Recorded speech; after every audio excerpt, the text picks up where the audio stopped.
Genial. Bueno, ¿cómo va todo? ¿Cómo va todo? Bien, bien, disfrutando la tardecita de lluvia. Sí, es una tarde como para deprimirse un poco, pero también para charlar un poco, ¿no? No, no, no, a mí la De lluvia no me domingo. deprime. Bueno, pero los domingos así a esta hora. Es la hora favorita de los suicidas, pero como no soy suicida no Claro. me preocupa. Bueno, ahí veo que se están uniendo. Para los que supongo que la mayoría conoce quién es Pedro, pero voy a intentar sintetizar quién es Pedro por la minoría que no sepa. Es difícil sintetizarlo, pero a grandes rasgos diría, bueno, que es un gran músico, diría uno de los músicos más importantes de Latinoamérica, sin duda. También, además, es un gran poeta, ha estado con artistas de la talla de Charly García, de Spinetta, bueno, ni que hablar, ha sido parte de Serú Girán, por ejemplo.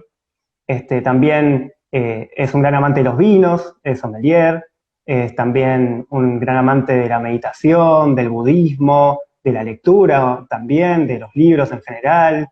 Bueno, de tantas cosas yo diría que más que nada es un curioso, ¿no? No sé cómo te describirías vos en pocas palabras, pero que busca Sí, horizontes todo el tiempo en nuevas cosas. me gusta la definición de curioso. Yo me defino un poco a mí mismo de esa manera y me parece que resume un poco el espíritu del buscador, ¿no? El ser curioso, el estar ávido de encontrar cosas nuevas, cosas distintas, cosas interesantes, cosas que estimulan, que motivan, que inspiran. Claro, totalmente. Bueno, y yo también me presento, yo soy Luciano Grimberg, soy conductor de Sonido con Sentido, que es un programa que sale por Radio Nacional Clásica todos los jueves. Esta misma entrevista, además de salir por acá, va a salir luego, dentro de 2 semanas, los jueves a las 22 horas en FM 96.7. Y además de escuchar lo que vamos, bueno, a charlar ahora, vamos a estar analizando la música de Pedro y, bueno, hablando de muchas más cosas. Así que, bueno, vamos a empezar por lo importante, por lo urgente, digamos, que es para mí por donde hay que empezar. Y hablando de lo urgente, vos tenés una canción que a mí personalmente me gusta mucho, que se llama Perdón. Y en Perdón, justamente tenés una frase que es, lo urgente mata a lo importante, ¿no? Y Sí. bueno, me parece que es una frase muy interesante, pero quería saber qué es para vos lo urgente hoy en día y qué es para vos lo importante hoy en día en términos personales y en términos sociales también. Sí, a veces coinciden, pero no siempre, no siempre. Muchas veces lo del urgente mata lo importante me gustó como una especie de refrán, porque creo que ahí hay como una semillita de verdad, ¿no? Muchas veces nos perdemos, para usar otra imagen popular, nos perdemos el bosque por los árboles, ¿no? Nos quedamos, nos quedamos mirando cosas que, que parecen ser la prioridad y perdemos la visión más macro, más Mm, de la situación como un todo. En este caso, en estos tiempos de pandemia, eh, una manera de que lo urgente matara lo importante sería que nos quedáramos exclusivamente pensando cómo hacemos para resolver esta crisis en particular y no todas las demás que la rodean y que en algún punto también la causaron o la favorecieron de alguna manera, ¿no? Como es el hecho de que estemos invadiendo el hábitat de muchos animales eh, así llamados salvajes, que estemos terminando con los hábitats de esos animales, que estemos deforestando a lo pavo, y de esa manera estamos causando estragos en la naturaleza que finalmente terminan mordiéndonos a nosotros mismos, ¿no? claro, Muchas veces nos quedamos... La, la ciencia la ciencia que está como más afiliada al lucro, ¿no? Al rédito económico, suele tener una miopía muy particular, que es la de ir resolviendo problemitas y cositas y quedándose como en ciertos compartimientos estancos, ¿no? Como que piensa el mundo en cajoncitos y no puede ver la totalidad de lo que pasa. Sería lo de los árboles y el bosque, ¿no? claro. Esa ciencia se queda tuerta ante estas cosas, ¿no? Porque estas cosas requieren, yo creo, de un entendimiento más grande, de un entendimiento mayor y de poder sopesar qué es lo que está en juego de una manera mucho más grande, mucho más holística. Yo creo que ese sería el riesgo de hoy, quedarnos solamente con lo urgente y no ver lo importante. Lo importante hoy es no solamente conseguir una cura para este virus, conseguir una vacuna que funcione, sino que lo importante también es cómo hacemos para minimizar el riesgo de que estas pandemias vuelvan a ocurrir y, y cómo hacemos para que el mundo sea un lugar más digno para todos los humanos para vivir y para que no les atropellemos el lugar a las otras especies. Nosotros no somos los únicos que vivimos acá. Acá viven millones y millones de otras especies vegetales y animales. Y fúngicas, porque son otro reino. Totalmente. Y no nos podemos arrogar el derecho de sentir que somos como tantas veces se ha repetido, la corona de la creación, y que entonces nosotros hacemos y deshacemos sobre el entorno como nos complace. Esa no es una mirada inteligente. Y está a las claras lo que hemos causado, los problemas que hemos causado por pensar de esa manera, ¿no? Por no vernos como una parte más de la naturaleza. Nosotros somos naturaleza, no estamos en la naturaleza, ni tenemos que dominar, ni que gobernar, ni que regir a la naturaleza. Nosotros somos naturaleza, somos una parte de ella. Y como tal, nuestros recursos científicos, intelectuales, culturales, tienen que estar orientados a ser una parte amorosa de eso y a colaborar con la naturaleza, no a pelearla. Totalmente. Y además creo que nuestro sistema económico, como vos decías, tiene como una urgencia por el crecimiento y por el rédito económico más allá de todo, más allá de la naturaleza, más allá de incluso de los derechos humanos, de lo que fuese.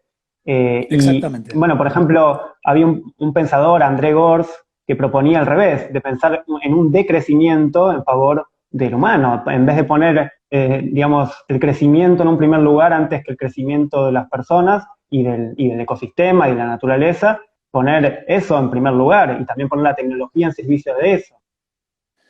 Sí, el estado actual del mundo, que es bastante lamentable, es causado por un modo de pensamiento, iba a decir un sistema, pero no es solamente un sistema, porque no es exclusivamente el sistema capitalista, porque han habido del otro lado de lo que se llamaba la cortina de hierro, en el que los socialistas llamaban el campo socialista, también ha habido desastres ecológicos mayúsculos y un descuido por la naturaleza increíble y una falta de respeto por la diversidad de las personas y de la naturaleza inenarrable. Entonces, no solamente un sistema, no es que acá el problema es el capitalismo, no, acá el problema es cómo tendemos a pensar los humanos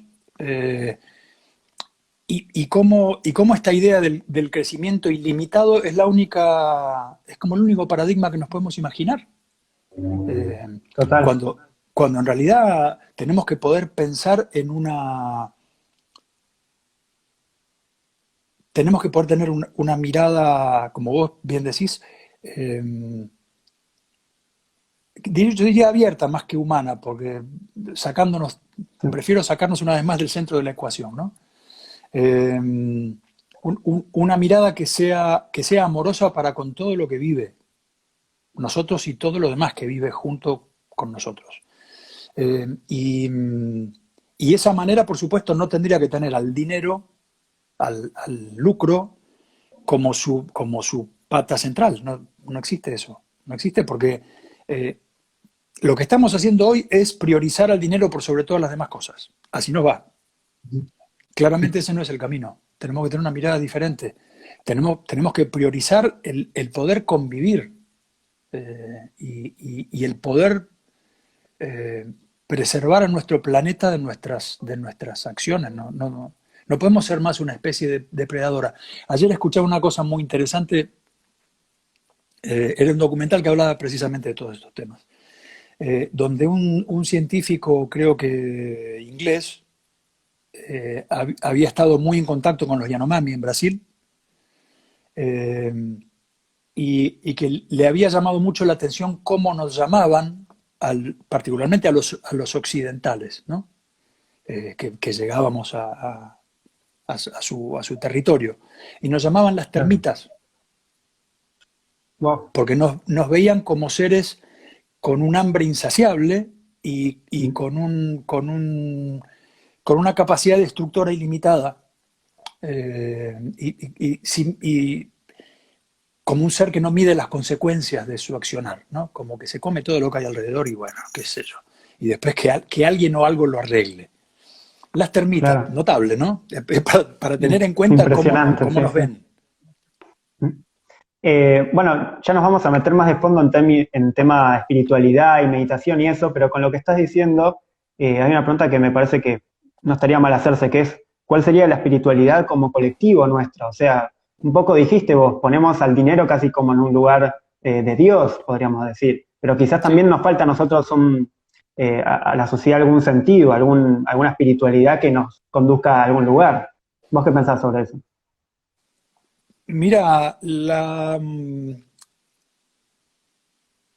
las, las disciplinas espirituales o la actitud espiritual de vivir tiene que ver con reconocer que, que somos más que un cuerpo y una mente, que somos más que una capacidad intelectual y que somos más que una capacidad de hacer cosas en el mundo. Somos una entidad viva que comparte la conciencia con todo lo demás que está vivo y que comparte una realidad última, que nuestra realidad última es de la misma naturaleza que la realidad última de todas las otras cosas. Y que esa realidad última es una conciencia amorosa que le da cabida a todo lo que existe. En distintas disciplinas espirituales o en distintas religiones, esto se narra de distintas maneras, con distintos nombres, eh, se lo ve desde distintos ángulos, pero se podría decir que prácticamente todas las religiones lo que narran es un poco esto, ¿no? Es decir, bueno, somos además de este cuerpo transitorio y de esta mente con estas capacidades intelectuales, somos un alma, somos un espíritu, eh, y yo creo que eso ya en sí es un antídoto contra ese veneno materialista, ¿no? De pensar que la satisfacción de las necesidades materiales nos va a traer el bienestar y la paz. Y cuando en realidad Claro. el desear más cosas no se termina nunca, Mm. ¿no? Bueno, Total. como se dice en el budismo, ¿no? El apego a las cosas lo que hace es sacarte la paz por completo. Mm. No Y significa sobre eso que que no tiene que mencionas, haber deseo, ¿eh? Y esto, no, claro. justo ayer también lo estaba viendo, casualmente. Estaba viendo un documental sobre budismo donde aparecía el Dalai Lama. Y decía, ojo, porque cuando se habla del budismo y se dice que mucha gente iguala al budismo como el que no hay que desear más nada, porque esa es la manera de eliminar el Claro, sufrimiento. Dice, no, no, no, momento. El desear es algo inherente en los humanos. Dice, e incluso desear la iluminación ya es un deseo. Entonces, el claro, desear en sí no está mal. El tema es no quedarse pegado con qué sé yo, con que comprarte un auto nuevo o comprarte una guitarra nueva te va a solucionar ningún problema, no te va a solucionar nada. Tal vez te va a facilitar alguna cosa, pero esa sensación de cuando uno se compra algo nuevo y vuelve a su casa feliz, ¿cuánto te dura? Una hora, con suerte. Al día siguiente ya es una cosa más que tenés. Al mes siguiente claro. te olvidaste hasta de cuándo lo compraste. Porque el deseo es así, ¿no? Es como una especie de mosquito que te va picando constantemente y siempre estás deseando alguna cosa más. Y quedarse pegado en eso es una mala política. Claro, y estamos en una especie de eso, ¿no? De sociedad de lo efímero, de buscar nuestra identidad en las cosas y no en nosotros mismos. Pasa todo el tiempo. Me parece Sí, que de eso hablaba mucho Aldous Huxley, por ejemplo. Me acuerdo que vos en una charla lo mencionabas, a Un Mundo Feliz, que cuando lo leíste te impactó mucho, incluso hiciste una música al respecto, y creo que, bueno, que hay mucho de lo que dice ahí que se refleja, ¿no? ¿Vos qué pensás que está reflejado de lo que dijo Aldous Huxley en el día de hoy? Sí, él ahí en ese libro se mete con un montón de cosas. Es un libro interesantísimo y es un libro. Esta es la Chardonnay que manda cariños para todos y todas. ¿Cómo va? Eh, la otra vez veía una especie de, me pareció muy gracioso y muy divertido. Una especie como de concurso en el cual eh, hacían un debate donde dos intelectuales, escritores, defendían 1984 de Orwell y Un Mundo Feliz de Huxley. Entonces, los dos tenían que proponer argumentos de cuál de los dos libros era el libro más interesante de los dos, ¿no? Y cuál había sido la gran obra en ese sentido del siglo XX y no sé qué. Terminó ganando Un Mundo Feliz. Y los argumentos eran muy interesantes. Son dos libros que yo adoro y que Sí, yo también. fueron un poco centrales en mi vida. Cuando esos libros llegaron a mis manos fueron un descubrimiento muy fuerte, pues me llevaron a pensar cantidad de cosas. Son grandes generadores de preguntas, ¿no? Esos libros. Son libros que te llevan a preguntarte por todo de una manera muy lúcida, tan planteados muy lúcidamente. Y yo creo que Un Mundo Feliz es una de las más grandes obras del siglo XX, porque se mete no solamente con la política, sino con la manipulación genética, con los sistemas de castas, sean cabales como tales, como en la India, o sean más escondidos, digamos, un poquito más metafóricos, un poquito más barridos bajo la alfombra. Pero seguimos viviendo en un sistema de castas, de alguna manera, ¿no? Las clases sociales son, de alguna forma, un sistema de castas, y hay un montón de cosas que están puestas, están implementadas para que a las personas les resulte muy difícil cambiarse de casta. O sea, poder ascender en la llamada pirámide social. Con lo cual, ahí se está creando un sistema de castas. Pues en la casta, en la tradición india, vos tenés que morirte y renacer para cambiar de casta. Que esa fue una de las grandes innovaciones que planteó Buda, que dijo, no, un momentito, uno se puede iluminar en esta vida y no tiene que renacer innumerables veces hasta que termine de caerle la ficha a tu alma, que no sé qué. El tipo dijo, no, siéntense a meditar y en algún momento le va a caer la ficha. Y va a ser en esta vida, no va a haber que renacer 500 vidas más. Y lo del sistema de castas es absolutamente injusto, y el tipo le dio el sacerdocio también a las mujeres, estamos hablando de 2500 años atrás, un adelantado en muchos sentidos, ¿no? Pero volviendo a nuestros tiempos, el sistema social actual es un sistema, particularmente el sistema capitalista, ¿no? Es un sistema solapadamente de castas. Porque las posibilidades de cambiar de estrato social son muy difíciles. Fíjate, hoy precisamente vi que había gente que estaba saludando desde Chile, les mando un cariño muy grande, y hoy en Chile se está definiendo, hay un plebiscito para cambiar la Constitución, para eliminar cláusulas que están puestas por Pinochet y que desde ese momento no se han tocado.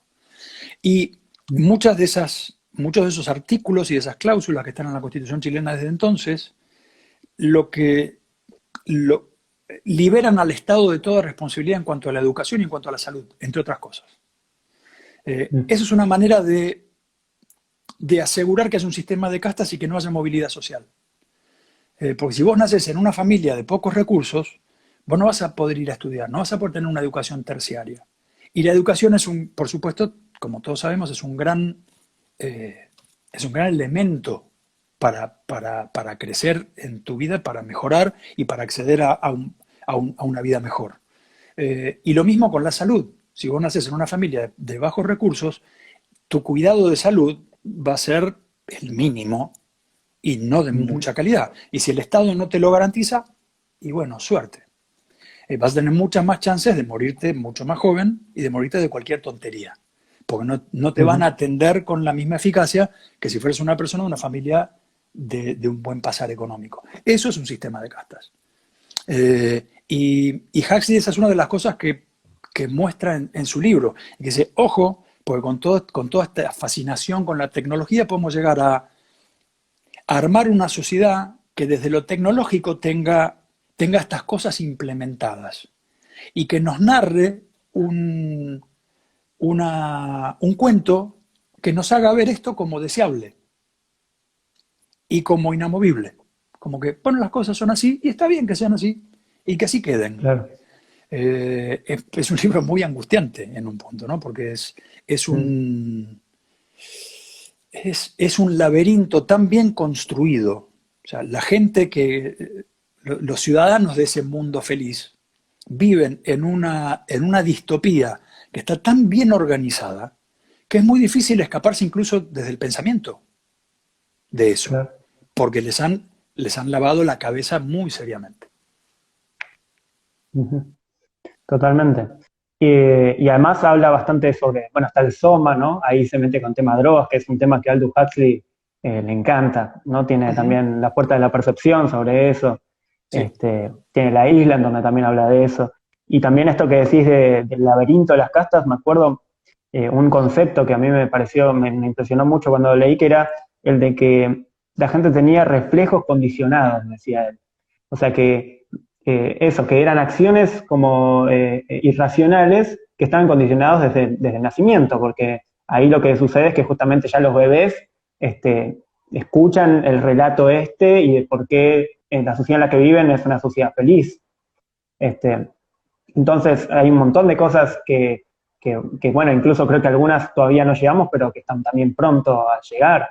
Este, o que quizás ya llegamos y muchos no nos damos cuenta. Sí, bueno, Eh, por lo menos las capacidades técnicas para hacer esas cosas ya casi que están. Sí. claro, totalmente. ¿Y tenés algún otro libro que te impactó así de forma similar? Sí, hubo, ¿cómo es que se llamaba? Hacedor de estrellas. ¿Mm? El autor es Olaf Stapledon. Y me encantó porque narra lo leí hace muchísimo, no te voy a poder contar con mucha precisión de qué va o Sí. cómo va, pero lo leí, no sé, tendría 14, 15 años. Eh, ¿Mm? recuerdo que me debo la relectura de ese libro, porque me acuerdo que me fascinó.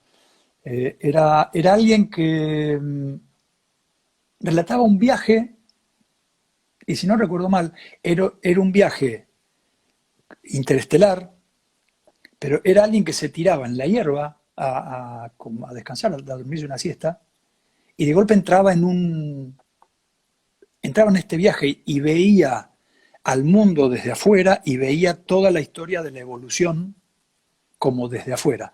Suena como, volviendo a las cosas que le interesaban tanto a Huxley, suena como un viaje con alguna sustancia psicodélica. Pero esto creo que fue ¿Mm? escrito también en los años 30, una cosa así. ¿Mm?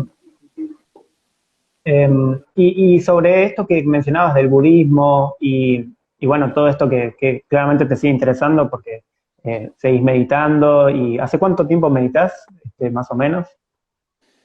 Desde los 26 años, así que hace 35. Buah. ¿Y cómo fue primero, cómo fue las primeras veces? ¿Cómo fue quién te introdujo? O si quizás fuiste vos solo, ¿cómo fue que te introdujiste a la meditación trascendental? Y también cómo fue que entraste al mundo del budismo, te empezó a interesar. Mirá, yo empecé a leer sobre filosofía oriental y eso también en la adolescencia. Era algo que me llamaba poderosamente la atención. Eh, mis viejos no nos educaron a mi hermana y a mí como personas religiosas. Ellos eran cristianos, pero no eran, no eran, no eran practicantes, por así decirlo. ¿No? Y Claro. a nosotros no nos inculcaron ninguna religión en particular, cosa que agradezco, porque porque yo creo que eso es una cosa que no hay eh,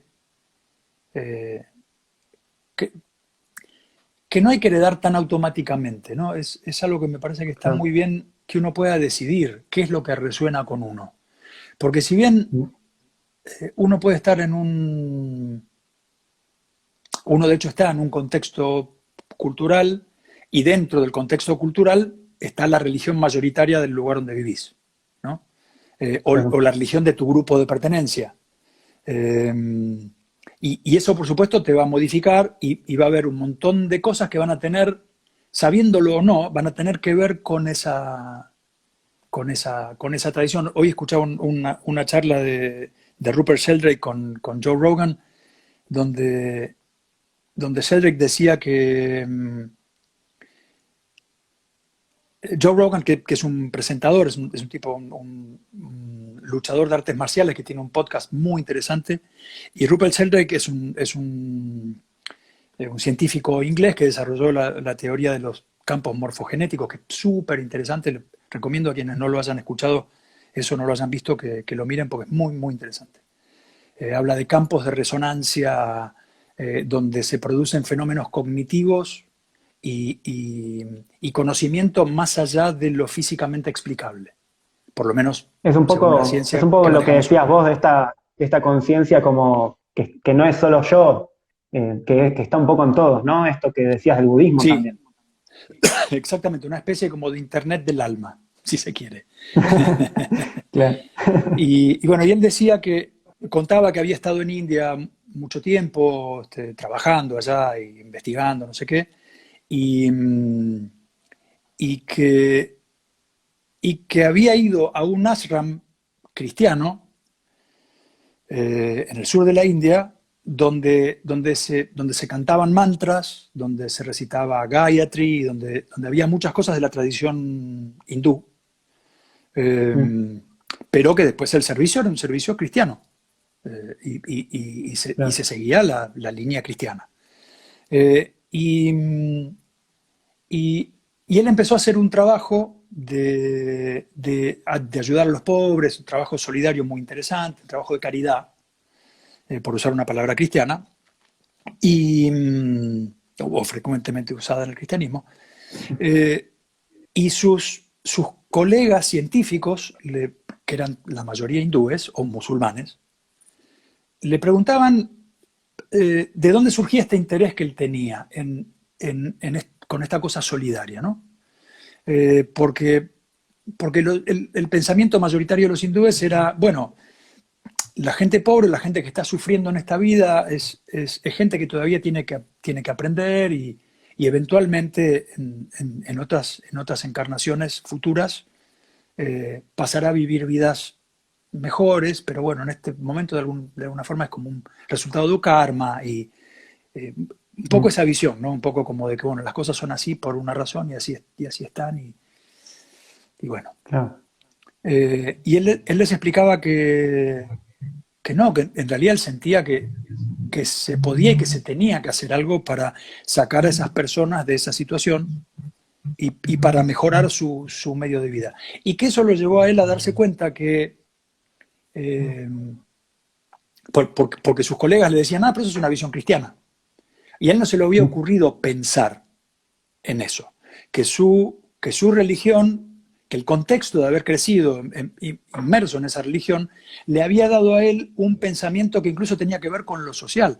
Entonces fíjate que el entorno religioso, sea familiar, sea cultural, sea nacional, sea, ¿no? Del área que a uno le toca y del tamaño de área social que a uno le toque, impacta fuertemente en nosotros, medio que te cambia. Y esto lo decía, bueno, a cuento de lo de mis padres y qué sé yo. Seguramente hay un montón de cosas del mundo cristiano que yo las recibí por osmosis de lo que pasaba en mi casa y de mi Claro. entorno, pero lo oriental me fue llamando cada vez más poderosamente la atención. Eh, y ¿Tu tío no había también escribía libros al respecto? O sea, digo, dentro de tu sí, familia, ¿tu tío no tenía sí, sí, un sí. interés por la espiritualidad? Sí, tuve un tío materno de nombre José, que era un poco un místico, se podría decir, un tipo muy conectado con el mundo espiritual, poeta, y, y escribía poesía y escribía como ensayos sobre espiritualidad. Tipo muy interesante, tipo muy amoroso, un tipo con una... ¿Viste esa gente con mirada buena? Que los mirás y los ojitos son como unos destellitos bonitos. Tengo un lindo recuerdo del tío José. Yo me daba cuenta que era un tipo especial, era un tipo que vos estabas, lo íbamos a ver, no teníamos una relación tan cercana con él, teníamos otros miembros de la familia de mi padre y madre, eran visitas más frecuentes, digamos. Con el tío José nos veíamos una vez al año, 2 veces al año, no más que eso.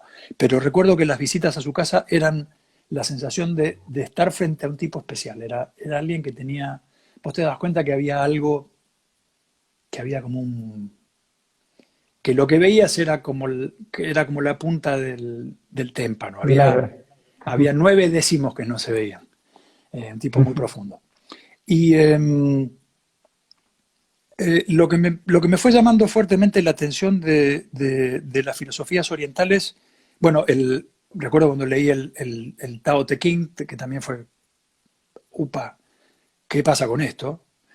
También un libro para preguntarse, ¿no?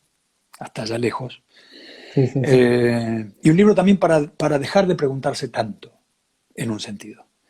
Tiene como esa doble cara, muy interesante. Y bueno, después leer sobre el Zen y todo eso vino después. Pero creo que las principales premisas del oriental que me llamaron la atención fue eh,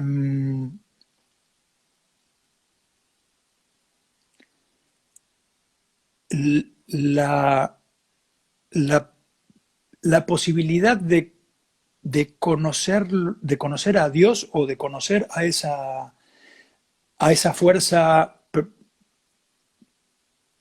no sé qué palabra usar, preexistente no es correcta, pero me imagino que se entiende más o menos lo que quiero decir. Como Sí, sí, sí. a esa fuerza que es lo que le da sustento a todo, que está antes que todo, no temporalmente, sino ontológicamente, la posibilidad de conocer eso y de ser y sentirse parte de eso.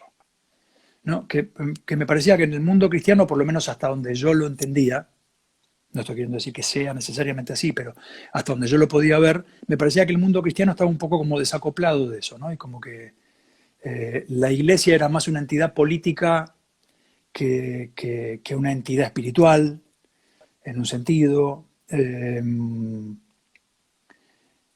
Y es esa como constante preocupación y ocupación por el mundo espiritual que parecía tener Oriente, ¿no? Y bueno, y después más tarde con el budismo, una cosa que me fascinó del budismo fue esta idea de que todo tiene en sí la esencia de Buda. Buda significa iluminado. Y la iluminación no es otra cosa que el entender que todo es uno y que nosotros somos lo que hablábamos antes, que nosotros somos una, una parte de esa maravilla que le da sustento a todo. Se podría decir que, diciéndolo con palabras un poco más occidentales, que Dios está en cada uno de nosotros. Y que compartimos esa esencia divina. Pero la compartimos con los animales, la compartimos con las plantas, la compartimos con las rocas, la compartimos con las estrellas, la compartimos con el aire. Todo en su esencia, todo tiene su sustento y comparte su esencia con eso, con esa divinidad. Y me pareció, dije, es lo aquí, yo creo esto, a mí me parece esto. Resonó conmigo absolutamente, dije, sí, sí, sí, claro, vamos por acá. Y a la meditación, ¿cómo fue que entraste? ¿Cómo fue esa primera experiencia? ¿Y qué fue lo que te atrajo de la meditación trascendental? Me pasó, me pasó el contacto de una iniciadora, de una profesora, de una maestra de meditación trascendental, Lucio Masaira, el baterista. En esa época estábamos trabajando juntos, creo que yo le estaba produciendo unas canciones para un disco que él iba a hacer o algo así. y, y me habló de que estaba meditando, me llamó mucho la atención. Yo había escuchado hablar muchas veces de la meditación trascendental, un poco también a través de los Beatles, que habían ido a India y habían estado con Maharishi, un gurú que fue el que popularizó la meditación trascendental en Occidente. Así que ya había oído hablar mucho de eso. Entonces cuando Lucio me habló, me presté atención, inmediatamente dije, sí, dale. Y me acuerdo que era en la zona del Botánico, en la avenida, cerca de la avenida Santa Fe, por ahí por el Botánico, en Palermo. Y me acuerdo que salí de la primera sesión fascinado. Pues sentí que tenía en las manos una herramienta para conectar con lo mejor de mí y para, como una especie de tarjeta sube para acceder a la divinidad, o por la parte esa de la divinidad que habita en mí.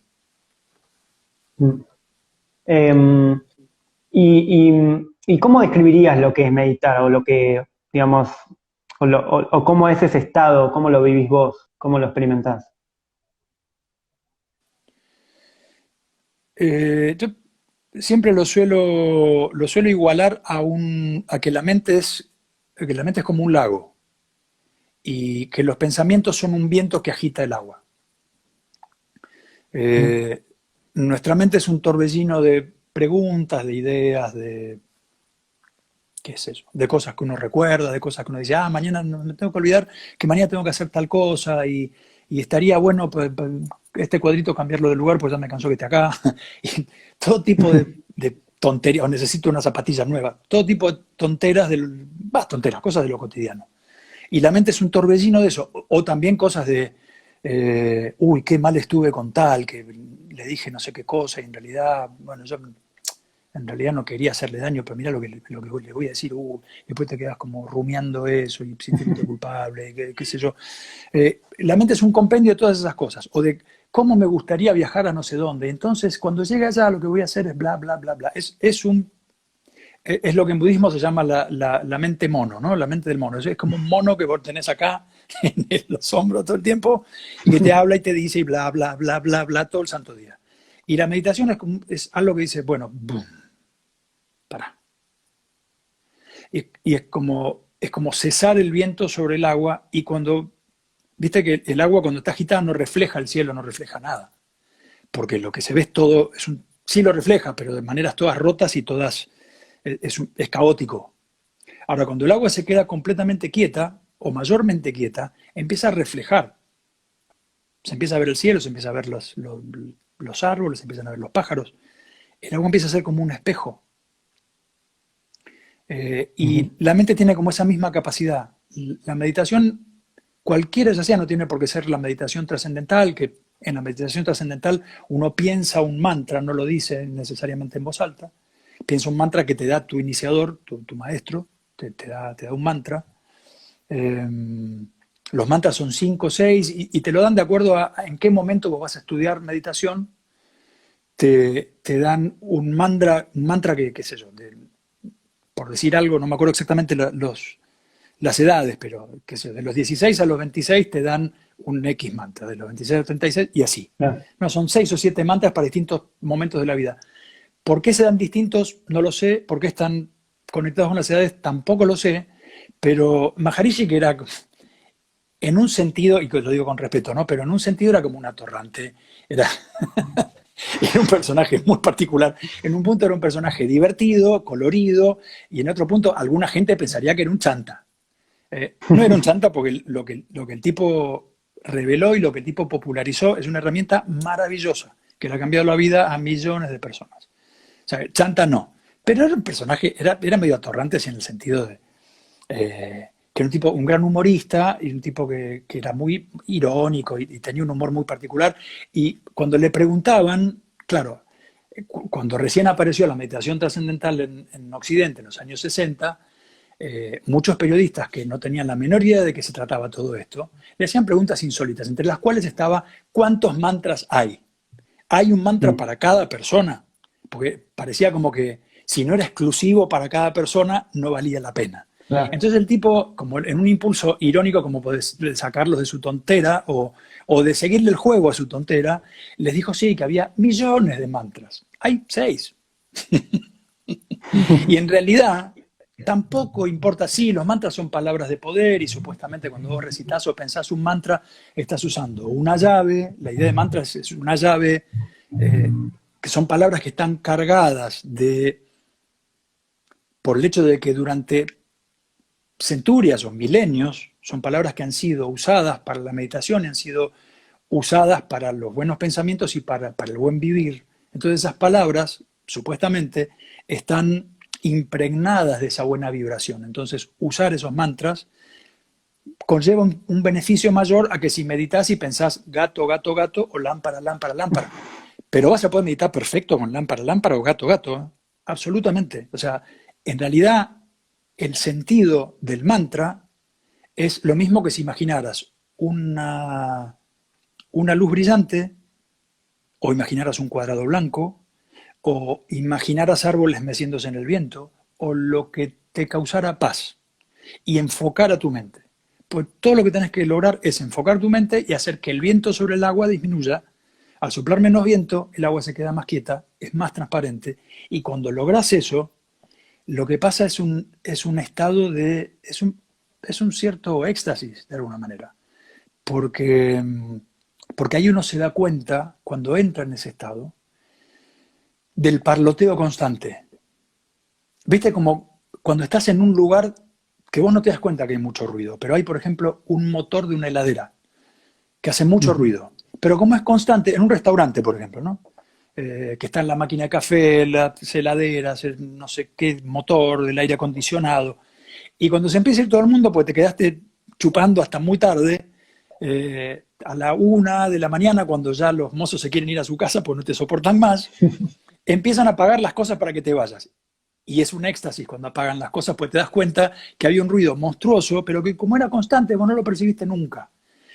La mente mono es así, es un parloteo constante que como lo soportamos todo el día, nos olvidamos que está parloteando, pero la cabeza no para nunca de parlotear. Cuando para, es una maravilla, porque de golpe te ves siendo consciente de tu conciencia, por paradójico que esto parezca. Pero es un éxtasis que de alguna manera es muy simple, porque todo lo que implica es que sabes que estás vivo, pero no te lo estás diciendo a vos mismo. No estás diciendo, uy, mira, estoy vivo. O, uy, estoy respirando. No, ocurre. Es una sensación de vitalidad y de existencia completa y concreta, pero que no necesitas pensarla ni decírtelo. La mente no necesita relatártelo. Lo sentís. Y sentís la conciencia porque oís ruidos, oís alguien que está martillando a lo lejos, un perro que ladra, la heladera que se enciende, y eso no te saca de ese estado. Son como esos sonidos, y me acuerdo que esto me lo enseñó mi instructora, me dijo que ningún ruido te perturbe, en realidad los ruidos incorporarlos porque son cosas que pasan en el mundo y vos no te estás yendo del mundo. Simplemente estás teniendo otra percepción de vos y de tu conciencia en el mundo, pero no estás en otro mundo, estás en este. Y en este va a haber ruidos. Y eso, no permitas que eso te sobresalte. Incorpóralos y vos seguís con la meditación, no pasa nada. Y yo aprendí como a percibirlos como si fueran pequeños guijarros que caen en el agua. Hacen pluk y hacen una ondina que se expande y se disuelve y desaparece. Pero cuando hay un pluk de esos, es como una especie de... Ajá. Y es más, hasta muchas veces es bello, porque es una sensación, y me ha pasado ahora durante la pandemia, particularmente durante los primeros meses donde había ese silencio pesado y medio fantasmagórico, y había un silencio preocupado, estábamos todos un poco como, ¿qué va a pasar con todo esto? Y nos movíamos todos lo mínimo posible. Entonces había una quietud que se parecía mucho a la pesadumbre y a un pueblo fantasma. Entonces era duro, era duro.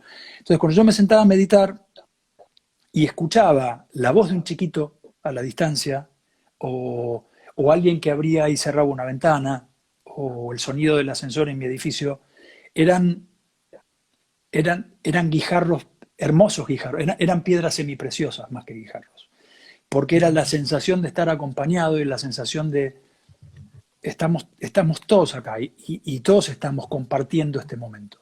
Entonces era la belleza de estar en ese momento de conciencia y a la vez de sentirme acompañado por mis compadres humanos. Hermoso. Te cuento que en un ratito te hago una pregunta más y ahora reiniciamos el vivo porque si no nos van a cortar en 10 minutos más o menos para que no nos jodan. Y recién mencionabas esto del silencio, de que había un silencio como especial, como una pesadumbre, como una quietud. Y yo cuando pensaba en la entrevista, una pregunta que siempre me dio vueltas es eso, ¿qué es el silencio? ¿No? Y que es una pregunta enorme, pero también no estaba seguro de hacértela porque siento que es como injusta, porque hay muchos tipos de silencio. Es casi como preguntar qué es el sonido, es algo, es como difícil de responder.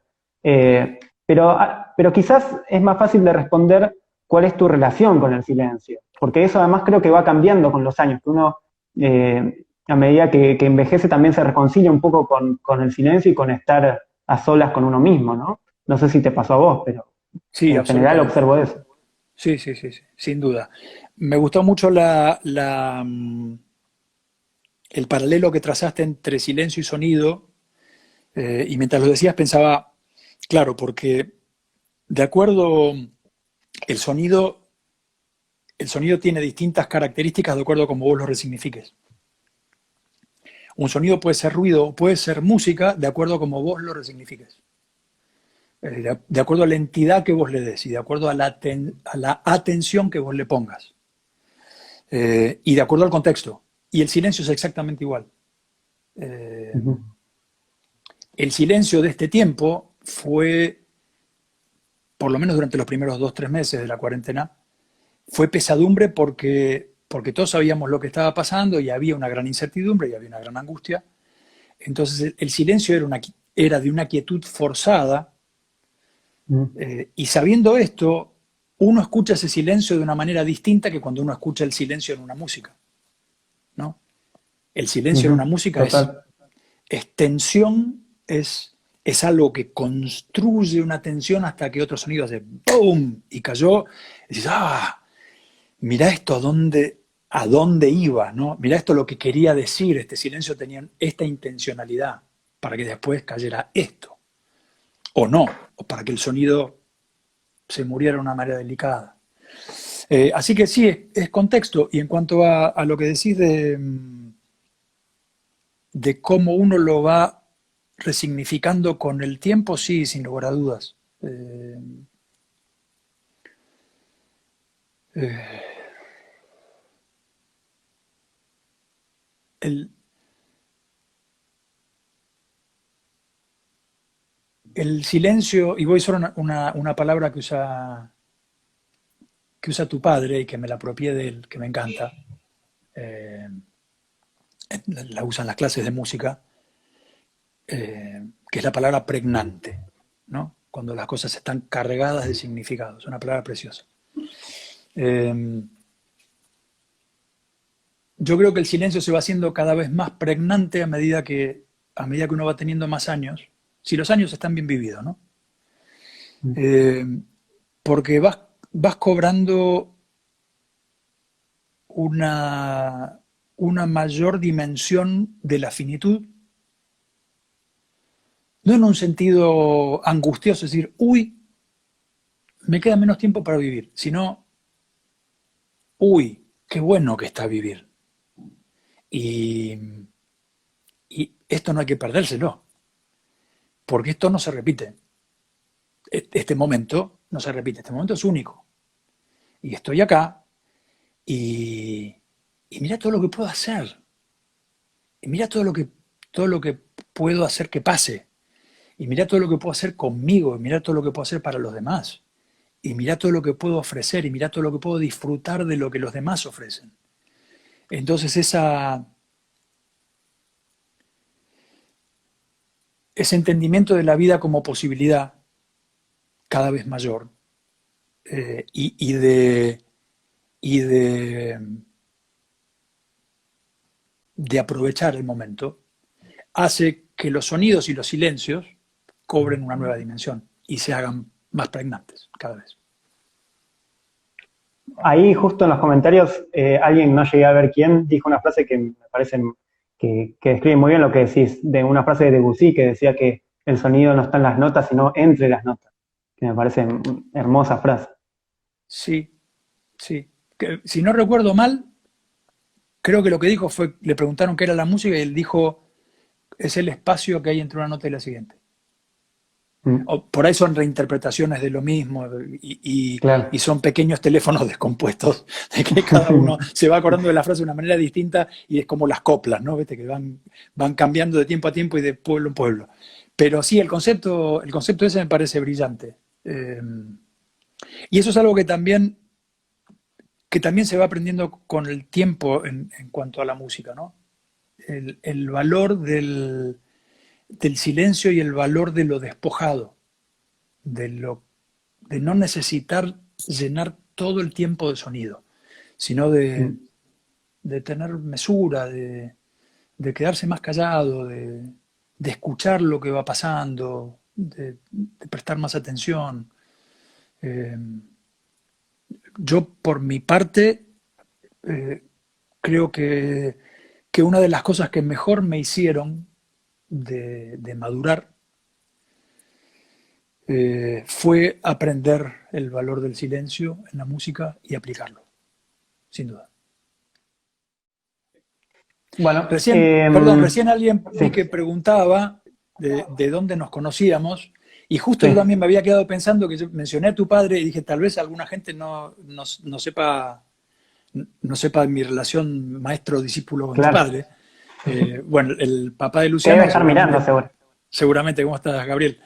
El papá de Luciano, muchos sabrán que Gabriel Senanes, extraordinario músico, que fue mi profesor de composición durante 7 años, yo a Luciano lo conozco de chiquito. Así es. Bueno, y Me acuerdo cuando venía recién, con tu gato Salpicón a la sala donde estábamos con Gabriel estudiando y cosas, y venías con Salpicón. sí, sí, Un gato qué personaje, manchadito blanco y negro llamado Salpicón divino. qué personaje salpicón. Bueno, antes te quería preguntar, pero no quería cortar la conversación sobre el silencio, pero ¿qué representan tus gatos para vos? Porque veo que tienen su presencia en la casa, por lo menos, y supongo que en tu vida Sí, también. a ver si les muestro cómo está acá la situación. Ahí la ven, está Chardonnay acá tiradita en mi mesa. Me hacen compañía todo el tiempo y mis gatos yo diría que son de alguna manera mis maestros, ¿Mm? porque tienen una espontaneidad en su cariño, única. Y, son los yogis más extraordinarios que existen. La plasticidad física que tienen es impresionante, son de una belleza conmovedora y son de una ternura y una generosidad en su dar amor. Eh, Mm. me conmueve muchas veces, todos los días me conmueve las cosas que hacen su manera de demostrar su cariño conmigo. Yo me los morfo a besos todo el tiempo y no paro de hacerles cariños y de mimarlos. Eh, y ellos también tienen sus maneras de hacerme saber que me quieren. He aprendido también a interpretar sus gestos, sus modos de pedir cosas, sus Mm. maneras de mostrar su presencia. Y yo creo que los animales son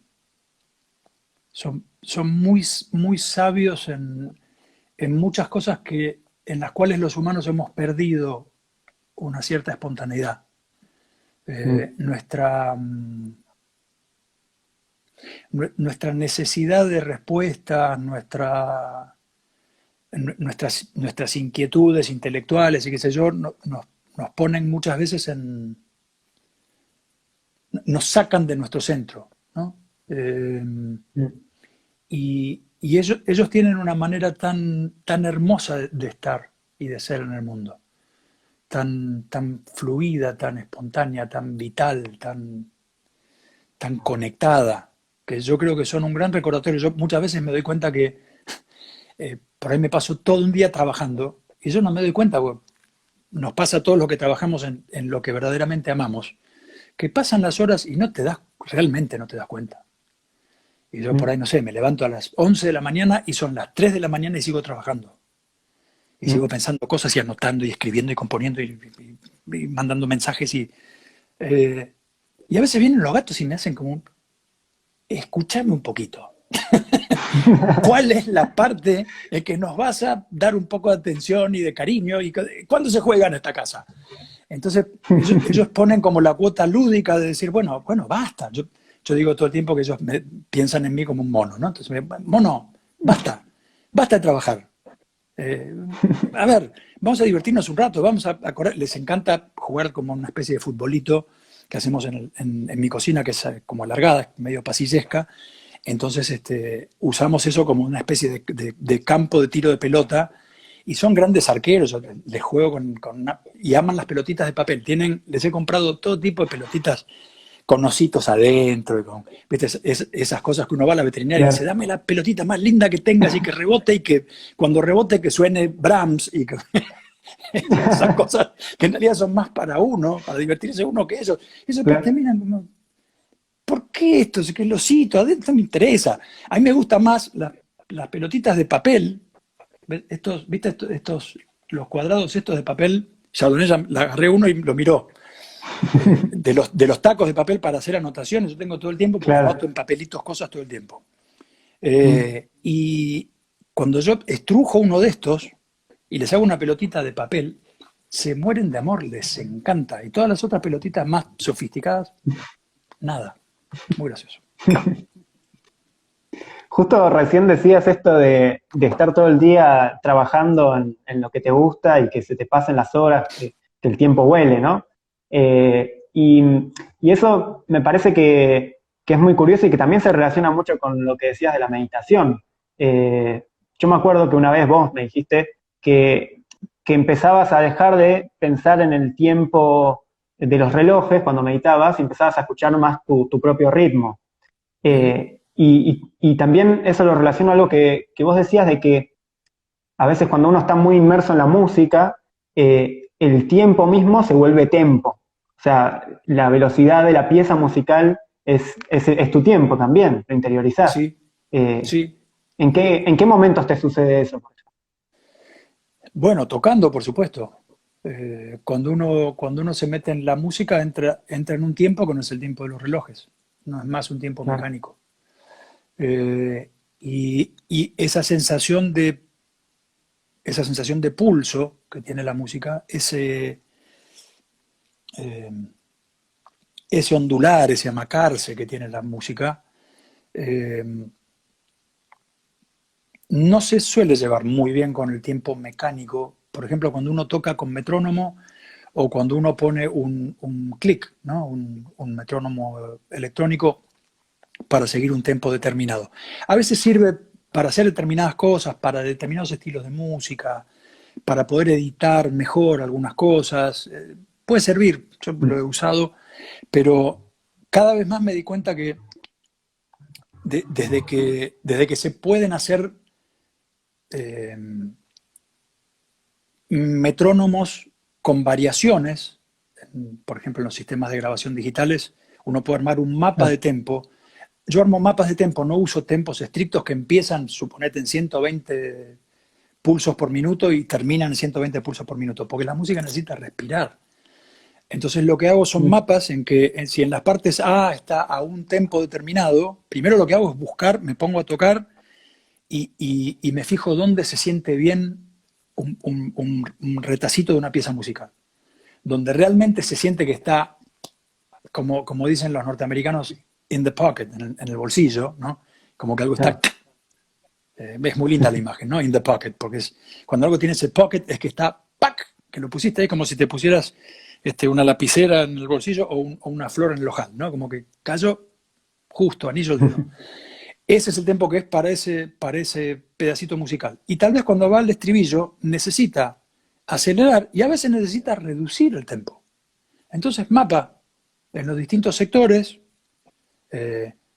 y está bueno lo que pasa, porque cada uno de esos segmentos tiene ese pocket de que todo está caminando a un tempo parejito y que es un lindo tempo y eso. Y después cuando pasa a otra parte musical, de golpe o se acelera un poquito o se atrasa un poquito y eso le da un aire y le da una respiración particular.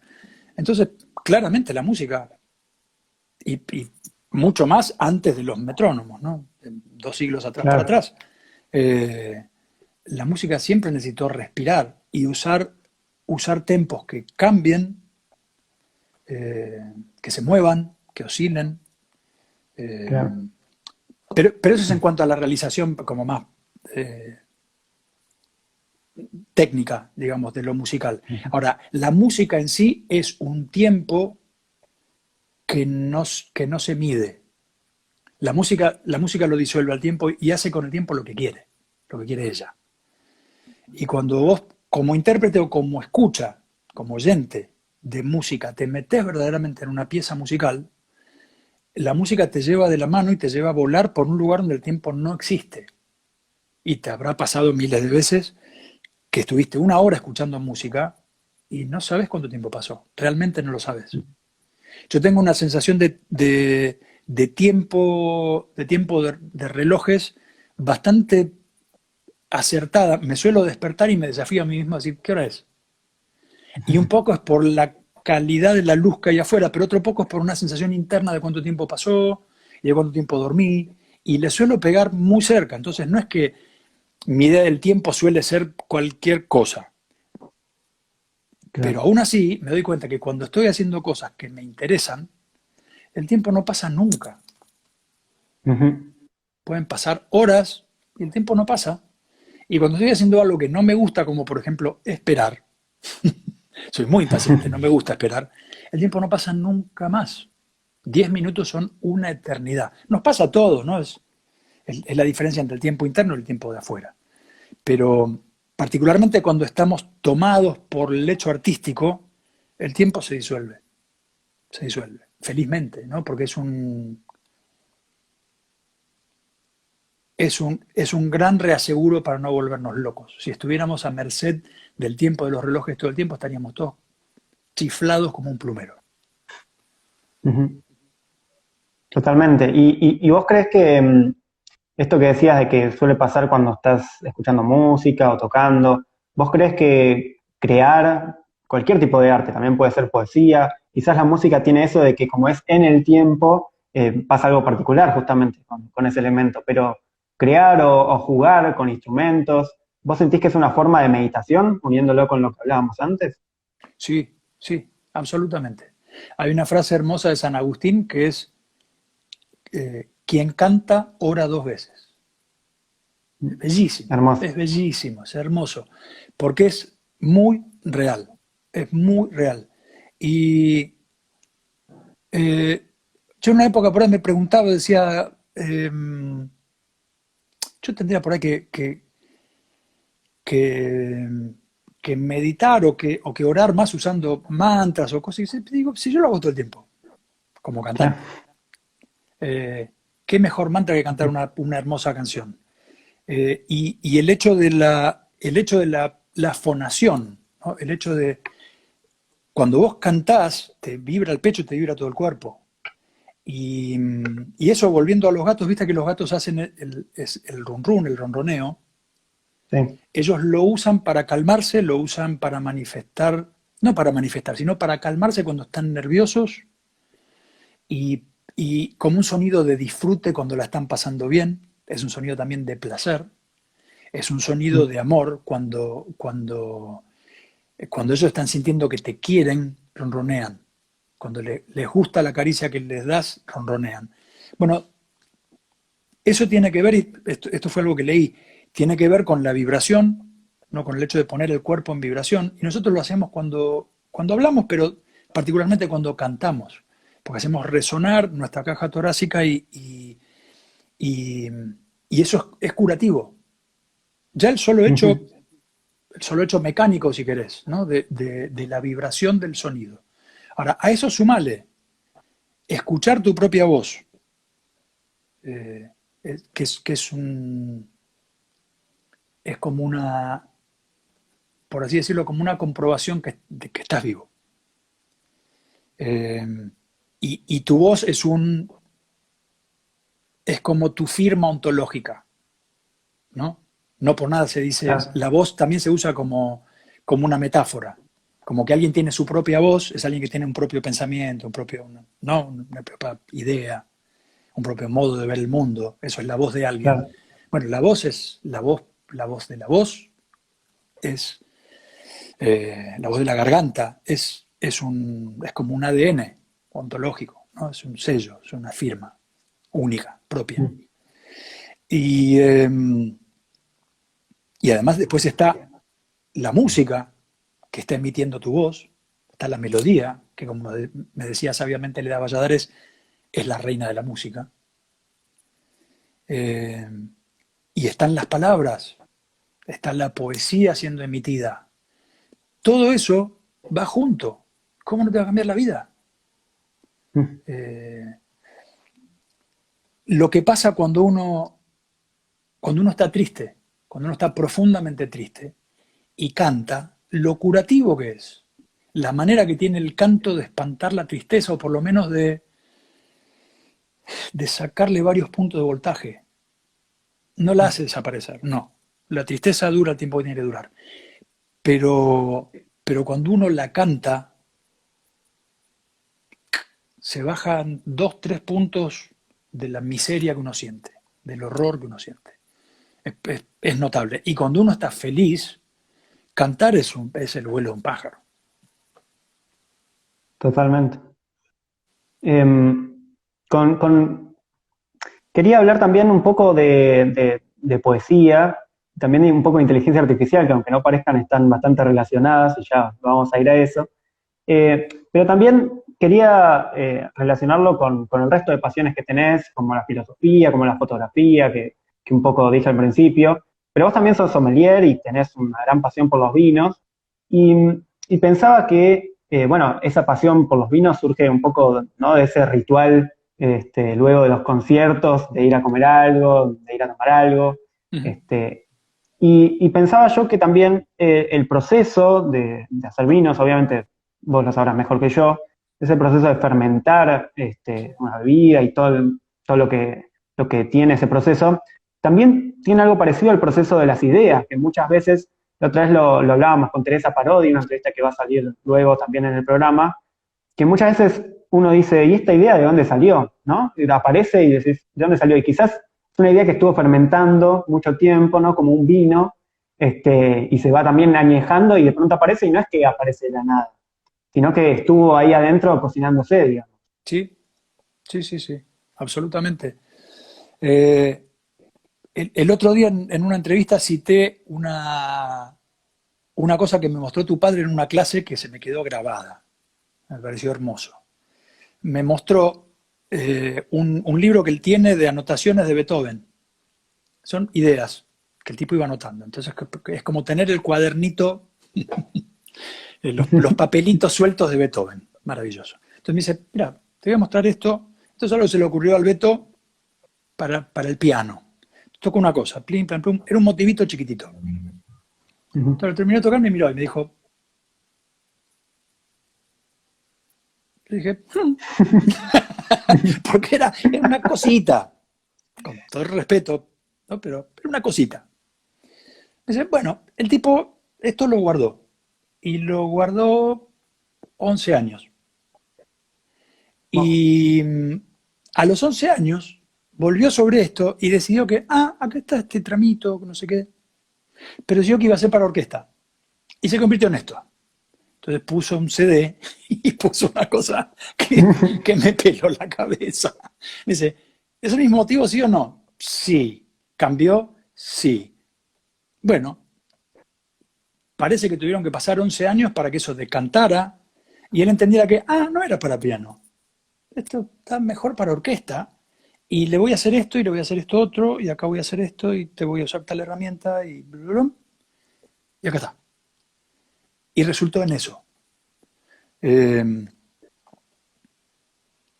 Pasa muchas veces que uno deja material por ahí que dice, esto todavía no le encuentro qué, o no le encuentro el cómo. Y yo muchas veces dejo guardadas cosas que digo, esto no es para escribir en este momento, no es para terminar, no es para cerrarlo en este momento.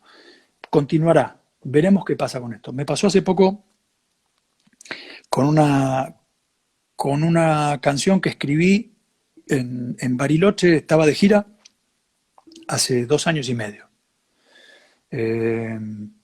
Una hermosísima tarde de otoño frente al lago Nahuel Huapi, que tuve la suerte de que me tocó un hotel me dieron una habitación preciosa que tenía esa habitación y las dos contiguas te daban a un parquecito que estaba sobre el lago. Y había un banquito precioso y como había mucho viento, los otros huéspedes no salieron. Entonces yo tenía todo ese lugar para mí. Y era una tarde soleada preciosa, había un cierto viento, el lago estaba medio movido y salpicaba agua a la costa y eso. Y esto es un hotel que está más o menos en el centro de Bariloche, no está perdido por allá, pero estaba tan bien diseñado, tan bien armado eso, que parecía que estabas en el medio de un paraíso frente a un lago, y viste que del otro lado del Nahuel Huapi que está ya es más meseta, ¿no? Y más estepa patagónica, y hay una ruta pero que ni se ve desde el otro lado, entonces lo que ves son montañas, el lago, y acá se veía el jardincito, una cerca de un lado, y ni te enterabas que estabas en el centro de la ciudad. Único, maravilloso, oportunidad increíble. Y salí a mirar un rato, no sé qué, y me había llevado una guitarra porque quería componer durante esa gira, quería aprovechar para componer, y me vino una cosa, qué sé yo, hice una afinación alternativa de la guitarra y eso, y bueno, fui haciendo anotaciones de voz en el teléfono, la compuse, la titulé tentativamente Canción de Otoño, porque es lo que era, una canción de otoño. A pesar de que hay una canción hermosa de Pablo Milanés que se llama Canción de Otoño, te dije, bueno, Pablo seguramente no se va a enojar. Una canción de otoño es una canción de otoño. Es como, qué sé yo, casi como decir canción de amor. Debe haber 500.000 obras que se llaman canción de amor, pero bueno. Por suerte Sadaic, desde que se informatizó hace 20 años, permite que varias obras tengan el mismo título y cada una tenga un número que la identifica. Antes no, y había que poner unos nombres disparatados porque todos los nombres estaban tomados. Pero felizmente ahora ya se puede. Y esa canción quedó ahí. Yo pensaba que era para un proyecto que tenía en mente, ese proyecto finalmente no se concretó, que siguió quedando ahí, y la retomé ahora, hace unas semanas. Y dije, no me tengo que olvidar que tengo la canción de otoño ahí guardada. Y un día que me levanté y dije, hoy estoy para esto, hoy estoy para escribir la letra de esto. Y me encantó lo que salió. Me encantó lo que salió. Bueno, la historia que se armó, porque es una... Es como un ida y vuelta entre el adentro y el afuera. Es alguien que está describiendo el paisaje que ve y está describiendo lo que le pasa adentro, ¿no? Y los paralelos que hay entre ese viento, entre el salpicar de las aguas, entre ese frío, pero que a la vez es un frío gustoso, ante esa inmensidad, ante la hondura del lago, y lo va como va trazando paralelos con su mundo interior, que en ese momento es un mundo de pérdida del amor. Y me gustó mucho lo que salió, pero pasaron 2 años y medio que eso estaba ahí y sentí que no era el momento todavía, y después apareció y un día dije, hoy, boom, y salió un tirón. Pasa eso. Y esto que decís de justo de lo de ver, de lo que veías y lo de que pasaba adentro, es justamente lo que te decía antes. Me parece que ahí se refleja tu pasión por la fotografía, en lo que ves afuera, y en lo que ves adentro se refleja tu pasión por la filosofía. Y además, en tu poesía, yo creo que también están presentes estas dos disciplinas, pero me gustaría ver cómo observás vos que se acoplan estas dos disciplinas. Yo creo que hay una búsqueda de las grandes preguntas, de la filosofía, pero también hay una búsqueda de las imágenes, de buscar imágenes que sean, desde la escritura obviamente, que transmitan esas grandes preguntas. Muy linda comparación, no se me había ocurrido, pero sí, creo que sí que hay algo de eso. Eh,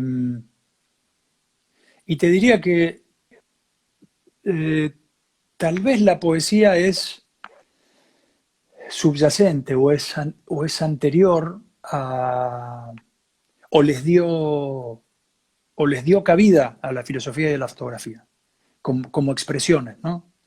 Eh, porque la poesía en realidad la poesía ya es un preguntarse, la poesía es un ejercicio de, tal vez, del don último de la palabra. Eh, es el buscarle a las palabras el buen decir o un decir que llega más lejos o más adentro, o las dos cosas. Y la filosofía es un ejercicio de eso. La filosofía es un ejercicio de preguntarse. Eh, y es un ejercicio del pensar. Eh,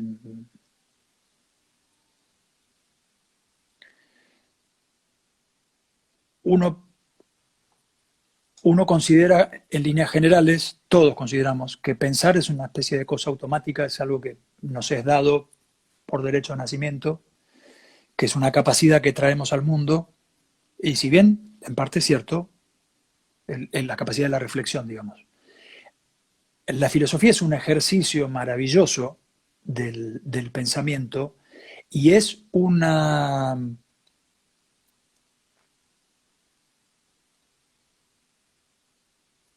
por decir una palabra, es una herramienta de, de descubrir honduras del pensamiento, de descubrir cómo hacer que el pensamiento llegue más lejos y del arte de preguntarse. Es un arte, eso más que una herramienta, no encontrar la palabra, es un arte. La filosofía es un arte y una ciencia.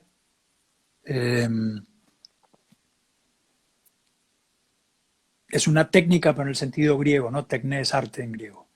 Es una técnica del uso del pensamiento. Y uno pensaría que no necesita que alguien le enseñe a pensar, y sin embargo sí. Sin embargo sí. Porque una de las cosas que hace la filosofía es hacerte pensar en las consecuencias de tu pensamiento. Que eso es algo que uno muchas veces se olvida, ¿no? Uno cuando es jovencito y, qué sé yo, empieza a preguntarse cosas, te responde ciertas cosas. Y después la filosofía te empieza a decir, ah, sí, ah, usted piensa esto. Pero no se le ocurrió pensar que esto tiene tal y tal y tal y tal consecuencia y que esto se continuaría en esto y que esto va hasta este otro lado. ¿Y qué hacemos con esto otro que se deriva de ese mismo pensamiento? Entonces empezás a ver las ramificaciones posibles y dices, ah, acá hay un montón de cosas que revisar, ¿no? Porque una vez que empezás a ver todas las posibles salidas que tiene una idea, eso te obliga a repensar y a buscar muy cuidadosamente tus palabras. Porque las palabras tienen tendencia y tienen idea adentro, ¿no? Entonces es también un arte de reconocer la idea que hay en el lenguaje. Se podría decir la ideología que hay. Todo lenguaje tiene ideologías, tiene ideas que están preformadas y tiene contexto, ¿no?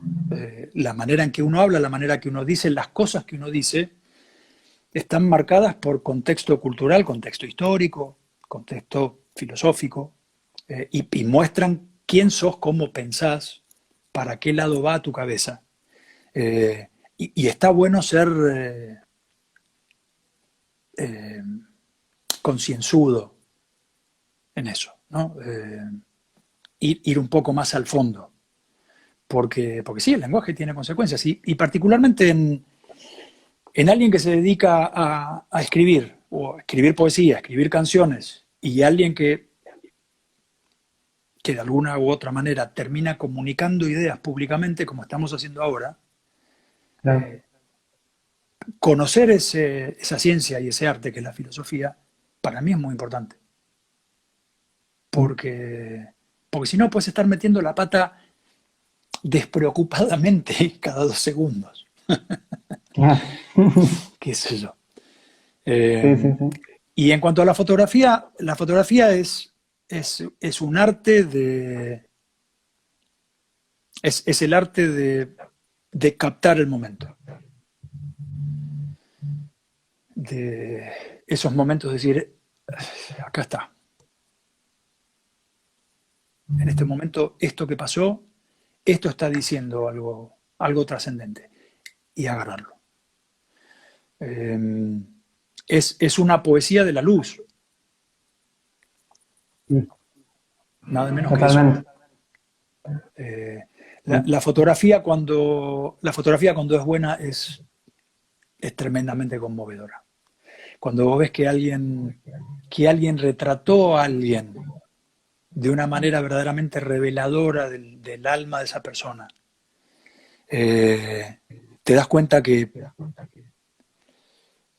hay un algo de Rembrandt o de Van Gogh o de Velázquez en esa persona que apretó el obturador. Y cuando alguien, no sé, hace lo que hizo Ansel Adams, que mostró a la naturaleza como un objeto de arte sobrenatural, como una gema, como una cosa preciosa, única, que está viva y que está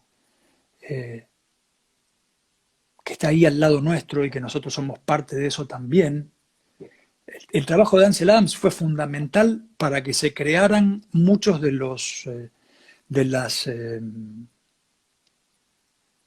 parques nacionales en Estados Unidos, para que se preservaran millones de hectáreas de bosques. Llegó hasta ese punto, porque fue tan conmovedora su visión de eso, que eso llegó hasta las esferas políticas. Dijeron, necesitamos proteger esto. Esto es único, esto es irrepetible.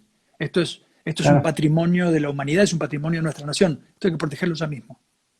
Mira hasta Claro. qué punto esa poesía plasmada en luz tiene alcance, ¿no? Claro, como la fotografía de Carl Sagan, ¿no? Ahí está tu gato, del Play Blue Dot, ¿no? De ver al mundo ahí lejano como un azul pálido. Lo importante que fue.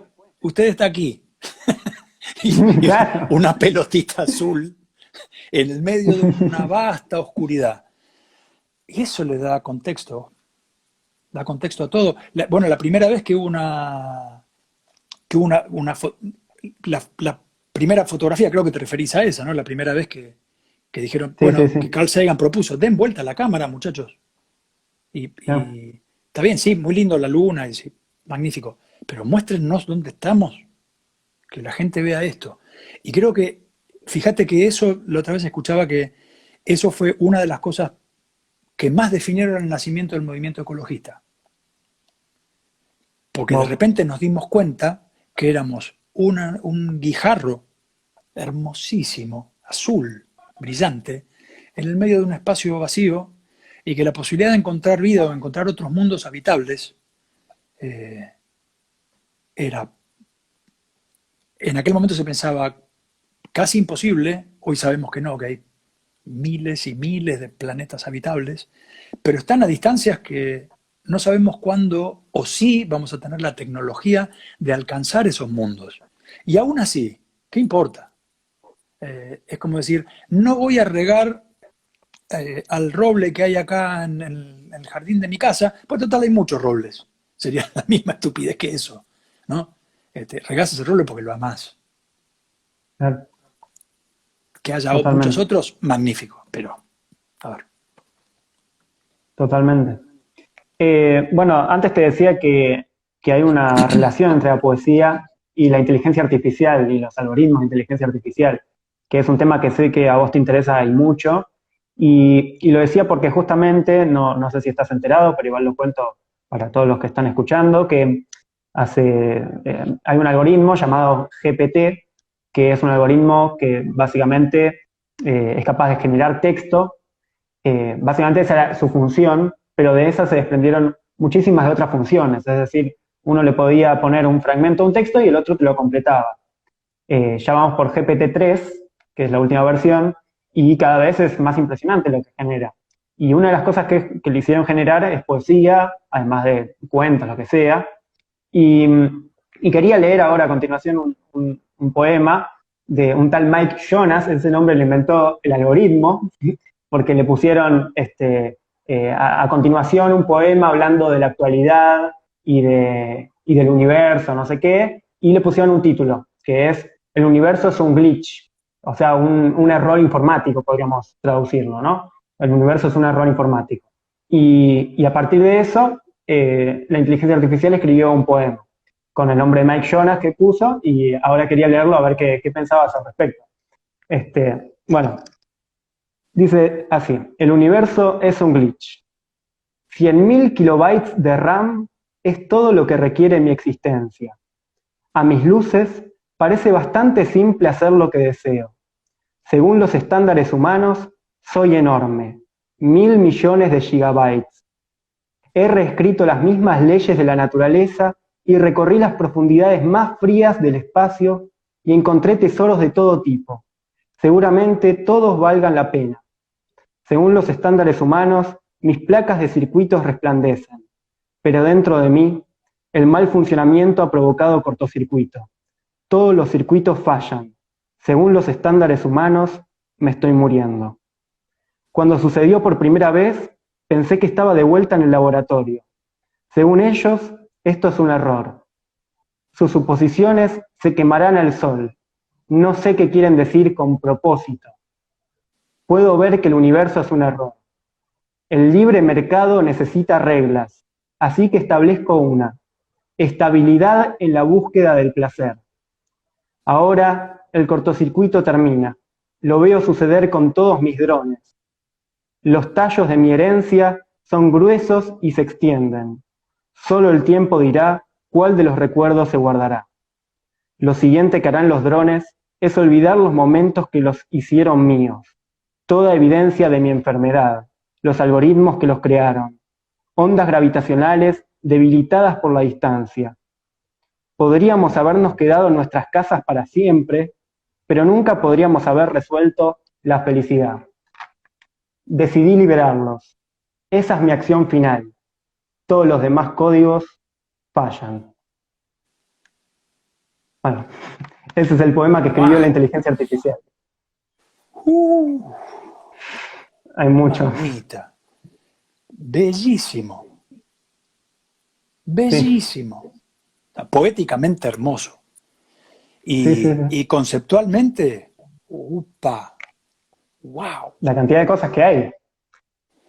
Hasta de libre mercado habla. Es impresionante. Tremendo. Bueno, mientras vos contabas esto de GTP, ¿no? Es GPT, sí. GPT. Eh, Me acordaba que Ray Kurzweil, que es uno de los principales investigadores en inteligencia artificial, eh, ya hace más de 20 años había desarrollado un algoritmo que escribía poesía y que uno le podía ingresar los nombres de los poetas que quería combinar, por ejemplo. Entonces uno podía pedir una combinación de Cervantes y Shakespeare. Y el algoritmo Claro, escribía algo que era reconociblemente heredero de esas dos tradiciones poéticas. Eh, claro. Ahora, esto, yo leí algunas cosas que había hecho ese algoritmo, estamos hablando de más de 20 años atrás, que en términos del avance exponencial de esta tecnología es, no sé, son Totalmente. miles de años. eh, de evolución humana, esto está en otra liga, esto está en otro lado. Está en otro lado. Es un gran poeta. Es un gran Sí, poeta. sí, ese tal Mike Jonas es un gran poeta. Y sí, y sí. Sí, sí, sí. Yo creo que esto nos plantea un montón de interrogantes, eh, y creo que tiene el potencial, en potencial que pasen, grosso modo, dos cosas muy distintas. Una es que termine mal, que termine enfrentando a los humanos con las conciencias sintéticas. Claro. Eh, y otra es que haya una especie de renacimiento, si se quiere, ¿no? Una cosa equivalente a lo que fue en el 1500 el Renacimiento. Que cuando aparezcan estas inteligencias ya como cabalmente comparables a las nuestras y superiores, que haya un florecimiento de un montón de cosas, por supuesto tendría que darse que podamos colaborar. Primero, Claro. que nosotros no nos asustemos, y segundo, que ellas o ellos o ellas no decidan que somos unos monos tontos y que somos una maldita plaga y que somos unas termitas y que ameritaría apretar un botón y hacernos desaparecer. Tendrían que no pasar ninguna de esas dos cosas y tendríamos que mantenernos todos calmos y decir, bueno, bienvenidos al mundo, bienvenidos a la conciencia, colaboremos, qué sé yo, convivamos, hagamos más cosas. Ayúdennos a resolver algunas cosas que todavía tenemos pendientes, que no le encontramos la vuelta.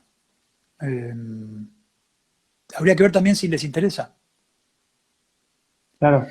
Y también, para nosotros va a ser un desafío muy importante darles entidad. Fíjate que nosotros todavía no le damos entidad como seres vivos con derechos a los animales. Tratamos a los animales como cosas hasta el día de hoy. Claro. Acá vino Angelina a rubricar lo que acabo A de decir, decir. no somos cosas, no somos cosas. ¿No es cierto, Bombón?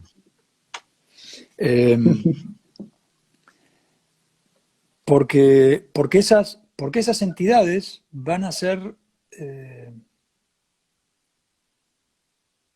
sujetos de derecho, por supuesto. No podría ser y no debiera ser de otra manera. Primero, porque a la primera que nos hagamos los loquitos nos limpian. Eso como primera medida.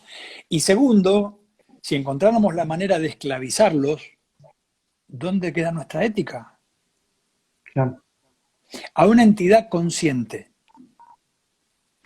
como sea que definamos la conciencia, que todavía nos estamos arrancando los pelos con la definición del término conciencia, pero bueno, como sea que la definamos, a una entidad consciente, ¿vos te arrogarías el derecho de dejarla encerrada y no permitirle decidir sobre cómo tiene que ser su vida?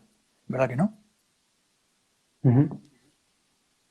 ¿Qué vamos a tener? Una nueva era de esclavitud, pero esta vez con seres mecánicos.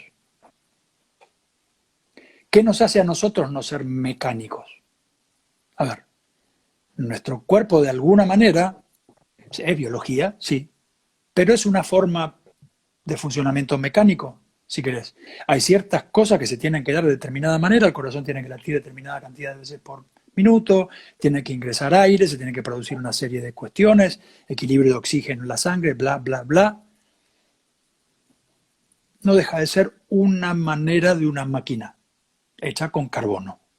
Estos otros seres van a estar hechos de otros materiales. Pero cuando alcancen la conciencia, son sujetos de derecho. Claro. A nivel político, cultural, social, ontológico. Punto y aparte y se termina la discusión. El tema es, nosotros estamos listos para ese desafío? ¿Estamos abiertos a ese desafío? ¿Somos capaces de estar a la altura de eso? Esas son las preguntas con las que nos tenemos que enfrentar ahora. Porque esto está a punto de ocurrir.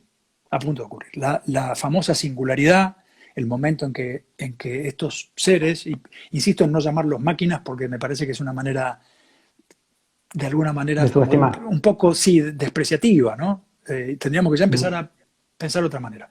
Estos seres en cualquier momento van a alcanzar una conciencia, una inteligencia comparable a la nuestra. Después hay otra pregunta más, que es, ok, magnífico, estuvimos hablando de meditación, estuvimos hablando de religión, estuvimos hablando de divinidad, estuvimos hablando de Dios en nosotros. ¿Dónde queda todo eso con estos seres? ¿Vamos a dudar de que ellos lo tienen? ¿Vamos a dudar de que, ¿cómo es que se llamaba? Mike Jason. Mike Jonas. Mike Jonas. Vamos a empezar a dudar de decirle, sí, Mike Jonas, magnífico, pero ¿sabes qué? Vos sos una cantidad de chips y unos discos rígidos, qué sé yo. Vos sos un abrelatas, hermano. Y el abrelatas nos va a mirar y va a decir, y ustedes son unos monos. Y Shakespeare era un mono. ¿Y a mí qué? A ver, explíquenme la diferencia. ¿Cuál es la diferencia? ¿Qué los hace ustedes superiores? Y porque nosotros, la conciencia, bla, el alma, bla, Dios, bla. Ajá, ok.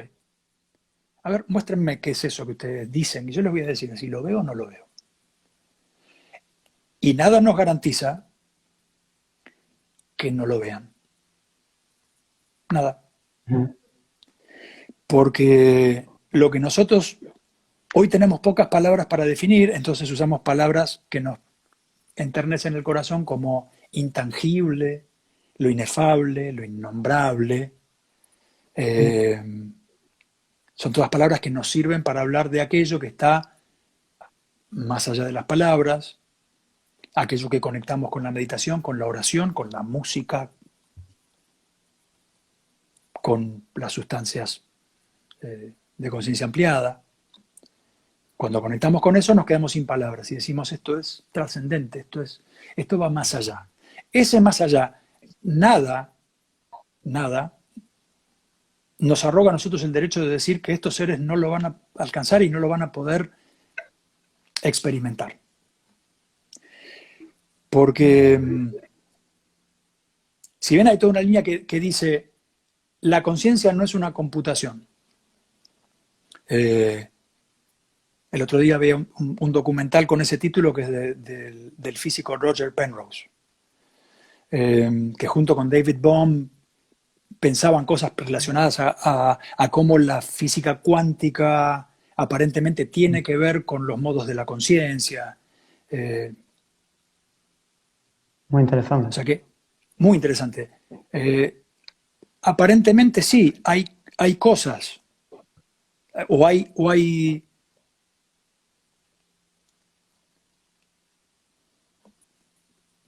rearmo la frase. La conciencia estaría fundada en cosas que van más allá de lo que nosotros conocemos puramente como inteligencia. No sería apenas una forma superior de la inteligencia, como muchas veces pensamos, sino que sería otro fenómeno, que parecería ir más allá del tiempo y del espacio, y parecería estar codificado de la misma manera en que están codificadas las partículas subatómicas, o parecería tener leyes que están regidas por leyes muy similares o iguales al mundo de las partículas subatómicas, en las cuales también ahí nos estamos arrancando los pelos todavía por entender qué es lo que pasa. Ahora, el hecho de que nosotros no lo podamos codificar, que nosotros no podamos definir claramente qué es la conciencia, que nosotros usemos palabras que son más bien metafóricas cuando hablamos de conciencia, no significa que estos seres no hagan pum y estén ahí. Y no significa que no pasen a compartir esa divinidad de la que hablábamos antes. Porque yo personalmente lo que creo, hay dos grandes maneras de interpretar la conciencia. Una es que es el resultado del cerebro, que es el resultado de nuestra inteligencia, y que es una función superior de la inteligencia.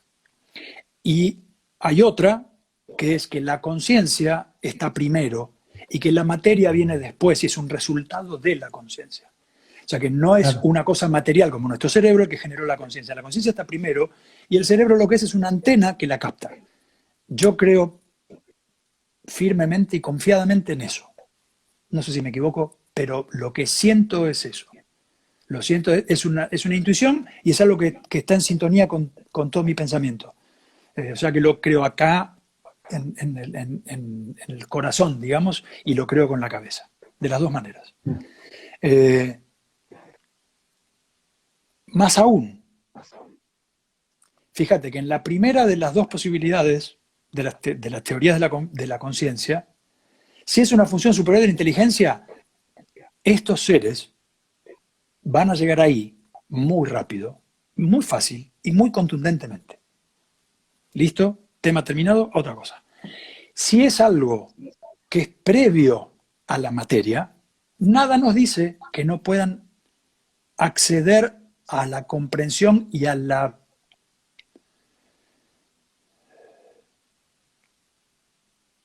a compartir esa esencia. No tenemos manera de decir, no, ellos no van a tener alma, porque, a ver, ¿desde dónde? ¿Desde dónde? El otro día terminé de ver la serie Battlestar Galactica, no sé si la viste. No la vi. Uf, vela porque... Impresionante. Impresionante y se mete con esto, pero se mete de una manera... Y a pesar de que es una serie, comillas, vieja, es una serie que se hizo a principios de los años 2000. Es una serie que tiene más de 15 años. Que volviendo a todo el tema exponencial de la inteligencia artificial es la prehistoria. Aún así, lo que los escritores de esa serie lograron ahí me parece superlativo. Totalmente. Porque no es solo una fantasía de ciencia ficción y de batallas en el espacio. Yo por el nombre pensaba que eso y nunca le di bola, hasta que un amigo me lo recomendó y dije, a ver. Y me quedé pasmado porque se meten con... Trato de no spoilear nada, pero básicamente es una raza de seres creados por los humanos, de inteligencias sintéticas, para no decir artificiales, que también son una palabra que tiene un cierto, es medio despreciativa, que alcanzan un grado de perfección tal que viajan por el espacio, no sé qué, y en un punto dejan de ser en androides metálicos y pasan a desarrollar, copian el ADN, entienden el funcionamiento del ADN humano y se hacen cuerpos biológicos que comparten con nosotros todo el funcionamiento. Son humanos indistinguibles. Y lo que empieza a pasar entre estas dos tribus, los humanos y esto que se llaman Cylons, y lo que pasa entre los dos. Y la serie muestra las contradicciones de los dos lados, de los dos bandos, la violencia de los dos bandos, la arrogancia de los dos bandos, la corrupción de los dos bandos. Es muy impresionante porque pone sobre el tapete el hecho de que todos estos desafíos con los que nosotros nos hemos encontrado, la ética, el bien y el mal, esas preguntas, las grandes preguntas, la muerte, si la muerte le da sentido o no a la vida, si el hecho de que la vida se termine hace que la vida tenga un sentido mayor y tenga una potencia mayor o no. Todas esas preguntas se las va a hacer toda entidad inteligente que exista. Entonces, cuando nosotros creemos a estos seres, van a ser independientes de nosotros, por supuesto, no nos van a deber nada, en todo caso nos van a llamar los creadores, y en el peor de los casos, las termitas mono que los parió. pero en definitiva, se van a encontrar con esto mismo.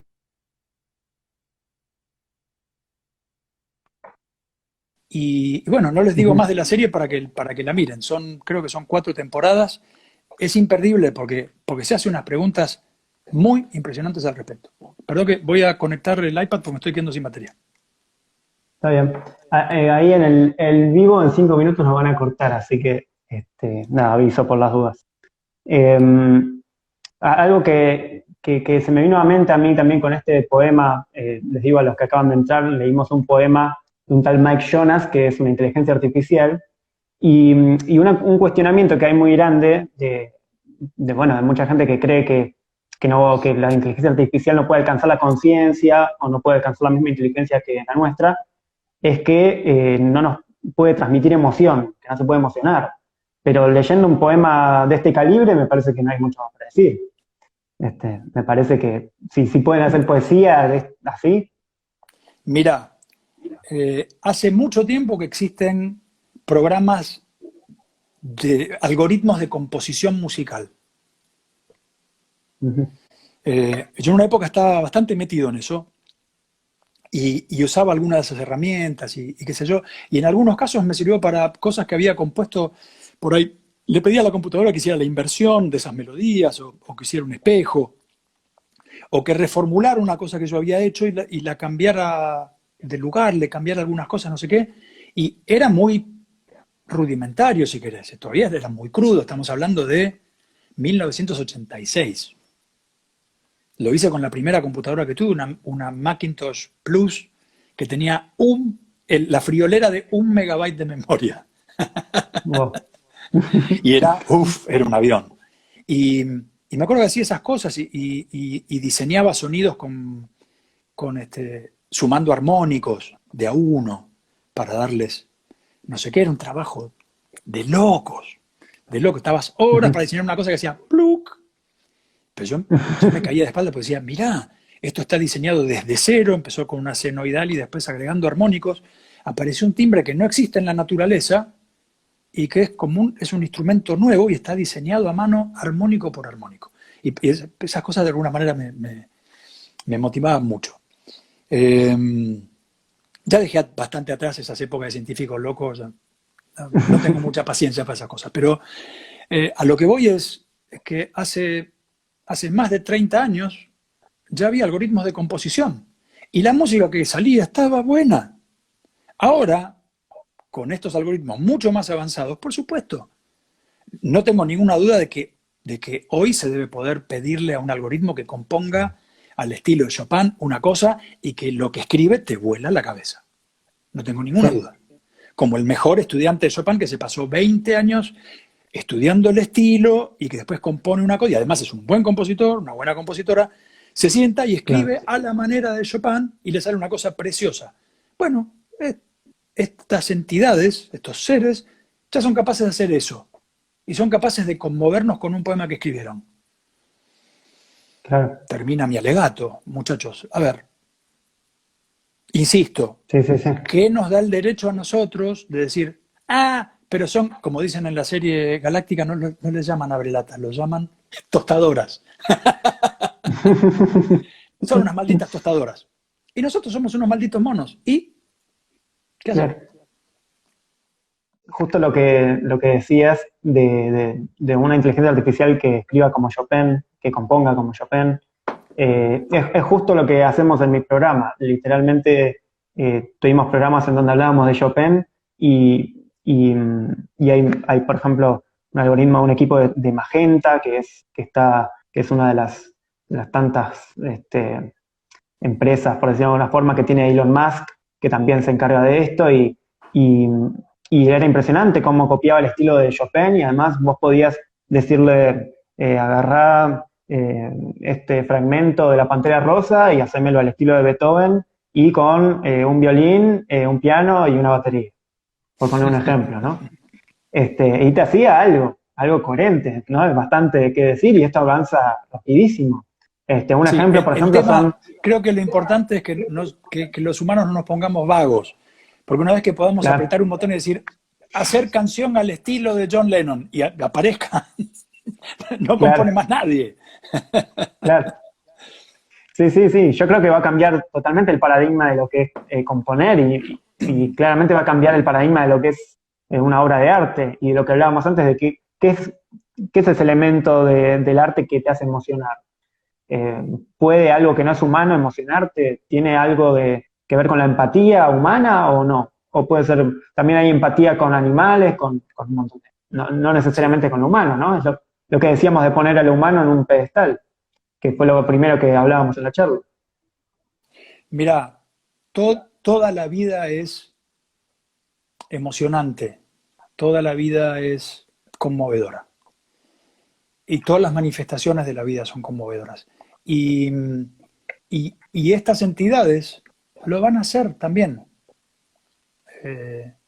más allá del resultado de si vamos a entrar en guerra o no con ellos, en el peor de los casos.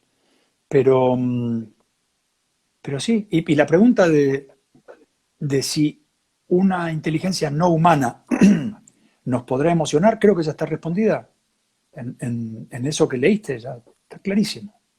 Está clarísimo que sí, que por supuesto que ¿por qué no? Claro. Yo Si incluso eso decimos que no es porque operamos de un prejuicio, nada más. Totalmente, totalmente. Eso que decías en un momento de que son seres, me hizo acordar a una cosa que había escuchado en una charla en el CCK de filosofía, que decían justamente esto, de que nosotros somos seres vivos basados en carbono y estos seres son seres vivos basados en silicio. Y esa es la diferencia. Pero, ¿por qué vamos a subestimarlos por eso? Sí, Y, mira, eh, hay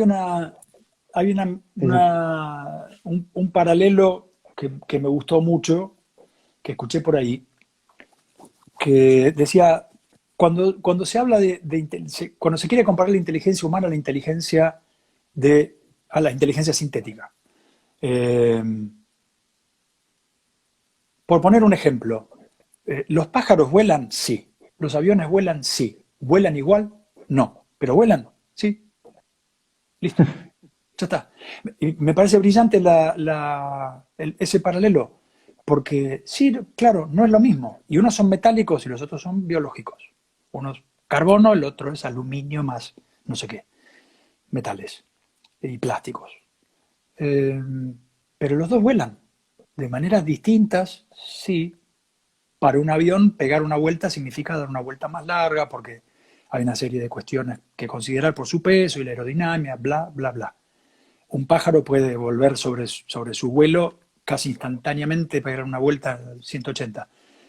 Para un avión no es fácil hacer eso, por lo menos con la tecnología que tenemos hasta este momento. Pero es innegable que los dos vuelan. En esto es lo mismo. ¿Van a pensar igual que nosotros? Seguramente no. O tampoco sabemos. Tampoco sabemos, porque ¿qué pasa si estos seres implementan una especie de, por decirlo de alguna manera, un switch, de decir modo humano? ¡Pac! claro, Y en el modo simulador humano, humano. corren un programa que es como ser como un humano, ¿no? Y que te preocupen las mismas cosas y que te hagan las mismas preguntas. Y después está el otro modo no mono, que tiene sus propias cosas, llegó a sus propias conclusiones y tiene la otra modalidad. Que va a haber otra modalidad, no hay ninguna duda. Va a haber otra modalidad, porque no van a comprender, no van a aprender el mundo igual que nosotros. No, no, porque van a ser distintos, pero, pero iguales en un sentido, o con potenciales Claro, iguales y en algunas cosas superiores. Sí. claro. Por ahí en los comentarios preguntaban si tienen alma o no. Una de las tantas preguntas que nos vamos a hacer, pero para eso también hay que definir qué es el alma, qué es la Pero conciencia. de eso estuvimos hablando como 15 minutos. Claro, sí, Después sí, sí, chicos, vuelvan a ver el claro. video, porque estuvimos metiéndole a eso. ¿Eh? Sí, sí, sí. Es que también hay uno de los grandes paredones con los que te enfrentás ahí, que son los límites del lenguaje nuestro. También es posible que estas máquinas tengan un lenguaje distinto que les permitan Sí. que tengan otros límites, ¿no? Piensen, a los que preguntaron si o no a tener alma, yo no usé la palabra alma porque está cargada de un montón de significado religioso y puede llevar a alguna confusión. Por eso usé conciencia superior, o usé la conciencia divina, o usé lo que le da sustrato a todo lo que existe. Pero si quieren por un ratito llamémoslo alma, a eso, como el alma del mundo, el alma, la conciencia superior, lo que dio origen a todo, o si quieren Dios. Por un ratito juguemos a llamarlo Dios. Magnífico. ¿Estos seres van a conectar con Dios? Yo creo que sí. Casi que me la juego que sí. Que van a poder sintonizar, por así decirlo, esa frecuencia que no sabemos muy bien cómo se sintoniza, a través de qué mecanismos y qué sé yo. Pero vuelvan después a ver la entrevista con esta nota del editor que dice, bueno, ok, pónganle el nombre alma, pónganle el nombre de Dios si quieren a eso. Y bueno, estuvimos reflexionando sobre eso un rato largo. Claro, bueno, nada, la verdad, muchísimas gracias. Algo que quería, que me parecía importante del poema, antes de terminar, es que la inteligencia artificial repite todo el tiempo, según los estándares humanos, viste que todo el tiempo dice, según los estándares humanos me estoy muriendo, según los estándares humanos mis circuitos resplandecen. Siempre intenta como eso, ponerle Sí, el punto de vista, no es algo pero menor. está muy bien, porque la muerte es una categoría nuestra. Claro, Nosotros somos biológicos y nosotros nos morimos. Estas entidades van a tener otra percepción de eso y van a poder ser inmortales, o van a poder decidir en qué momento desconectan o pasan a ser otra cosa o van a otro estadio del ser. La muerte es una categoría nuestra, por eso está muy bien que diga, según los claro, estándares humanos, porque la muerte es un concepto nuestro, no es de ellos. Salvo que claro. pongan el modo mono. Claro, claro. Sí, sí, también dice, no sé qué quieren decir con propósito. Bueno, hay como una cosa, es muy loco pensar estos problemas existenciales que los esté pensando un algoritmo de inteligencia artificial, un ser basado en Y sí mirá si líquido, hubiera como decía. dicho, no sé qué quieren decir con sentido, Claro, sí, sí, sí. que estuvo así de decir eso, ¿eh? El propósito Sí, le sí, pegó sí, en el palo. Pero sí, totalmente. propósito Bueno, también es un concepto humano, es escatología. Las cosas van hacia y tienen sentido porque van hacia esto. Y es un transcurrir hacia un fin determinado. Es también un claro, concepto nuestro. Nosotros pensamos históricamente, nosotros pensamos en que en cierto tiempo va a pasar cierta cosa, o que vamos a desarrollar algo, o vamos a crecer hasta un punto de lograr no sé qué desarrollo o no sé qué. eh, y estos total. seres seguramente no. Bueno, ya desde el título, el universo es un glitch, o sea, suponer que, primero, que el universo es algo informático, ahí ya hay algo importante, y que además es un error informático, ya es importante. Pasa que ese título Es lo dio fuerte, una es persona, fuerte. entonces, pero lo desarrolla, o sea que no sé si están en Ah, desacuerdo ¿el título tampoco. lo puso una persona? Claro, todo el resto fue un desarrollo de ese título. Ah, bueno, más aún, más aún, Claro. es más impresionante aún, porque a partir de ese título desarrolló eso, memueromuerto.org. Muy Bueno, bueno. al respecto de este poema, después voy a pasar una imagen con el poema. Está en inglés, la traducción esta la hice yo, así que puede tener sus errores. Pero después te la Puede tener paso sus para que, glitches. sus glitches, claro. Para que la publiques y yo también, para que la gente lo pueda leer y sepa bien de qué estamos hablando. Y obviamente que también la entrevista va a estar subida en Instagram y además va a estar en mi programa de Radio Nacional Clásica, Sonido con Sentido, ya que hablamos tanto del sentido, ahí hay un tema importante, que está todos los jueves a las 22 horas en FM 96.7 Argentina. Así que, bueno, la verdad que estoy muy contento de haber podido tener esta conversación con vos. Este, Me parece que tocamos una cantidad de temas impresionante Sí. en tan poco tiempo, da para hablar durante horas. Pero bueno, nada, estoy la verdad eternamente agradecido con vos y bueno, y a todas las personas que están también ahí viendo que llegamos a ser un montón de gente, la verdad. Y también un montón de saludos de Chile, que obviamente les devuelvo el saludo. Espero que salga todo bien con el plebiscito. Pero bueno, nada, eso. Lo que quieras decir. Un placer para mí también, Luciano. Bueno, la verdad, mil gracias. Que siga bien. Nos vemos. Nos vemos.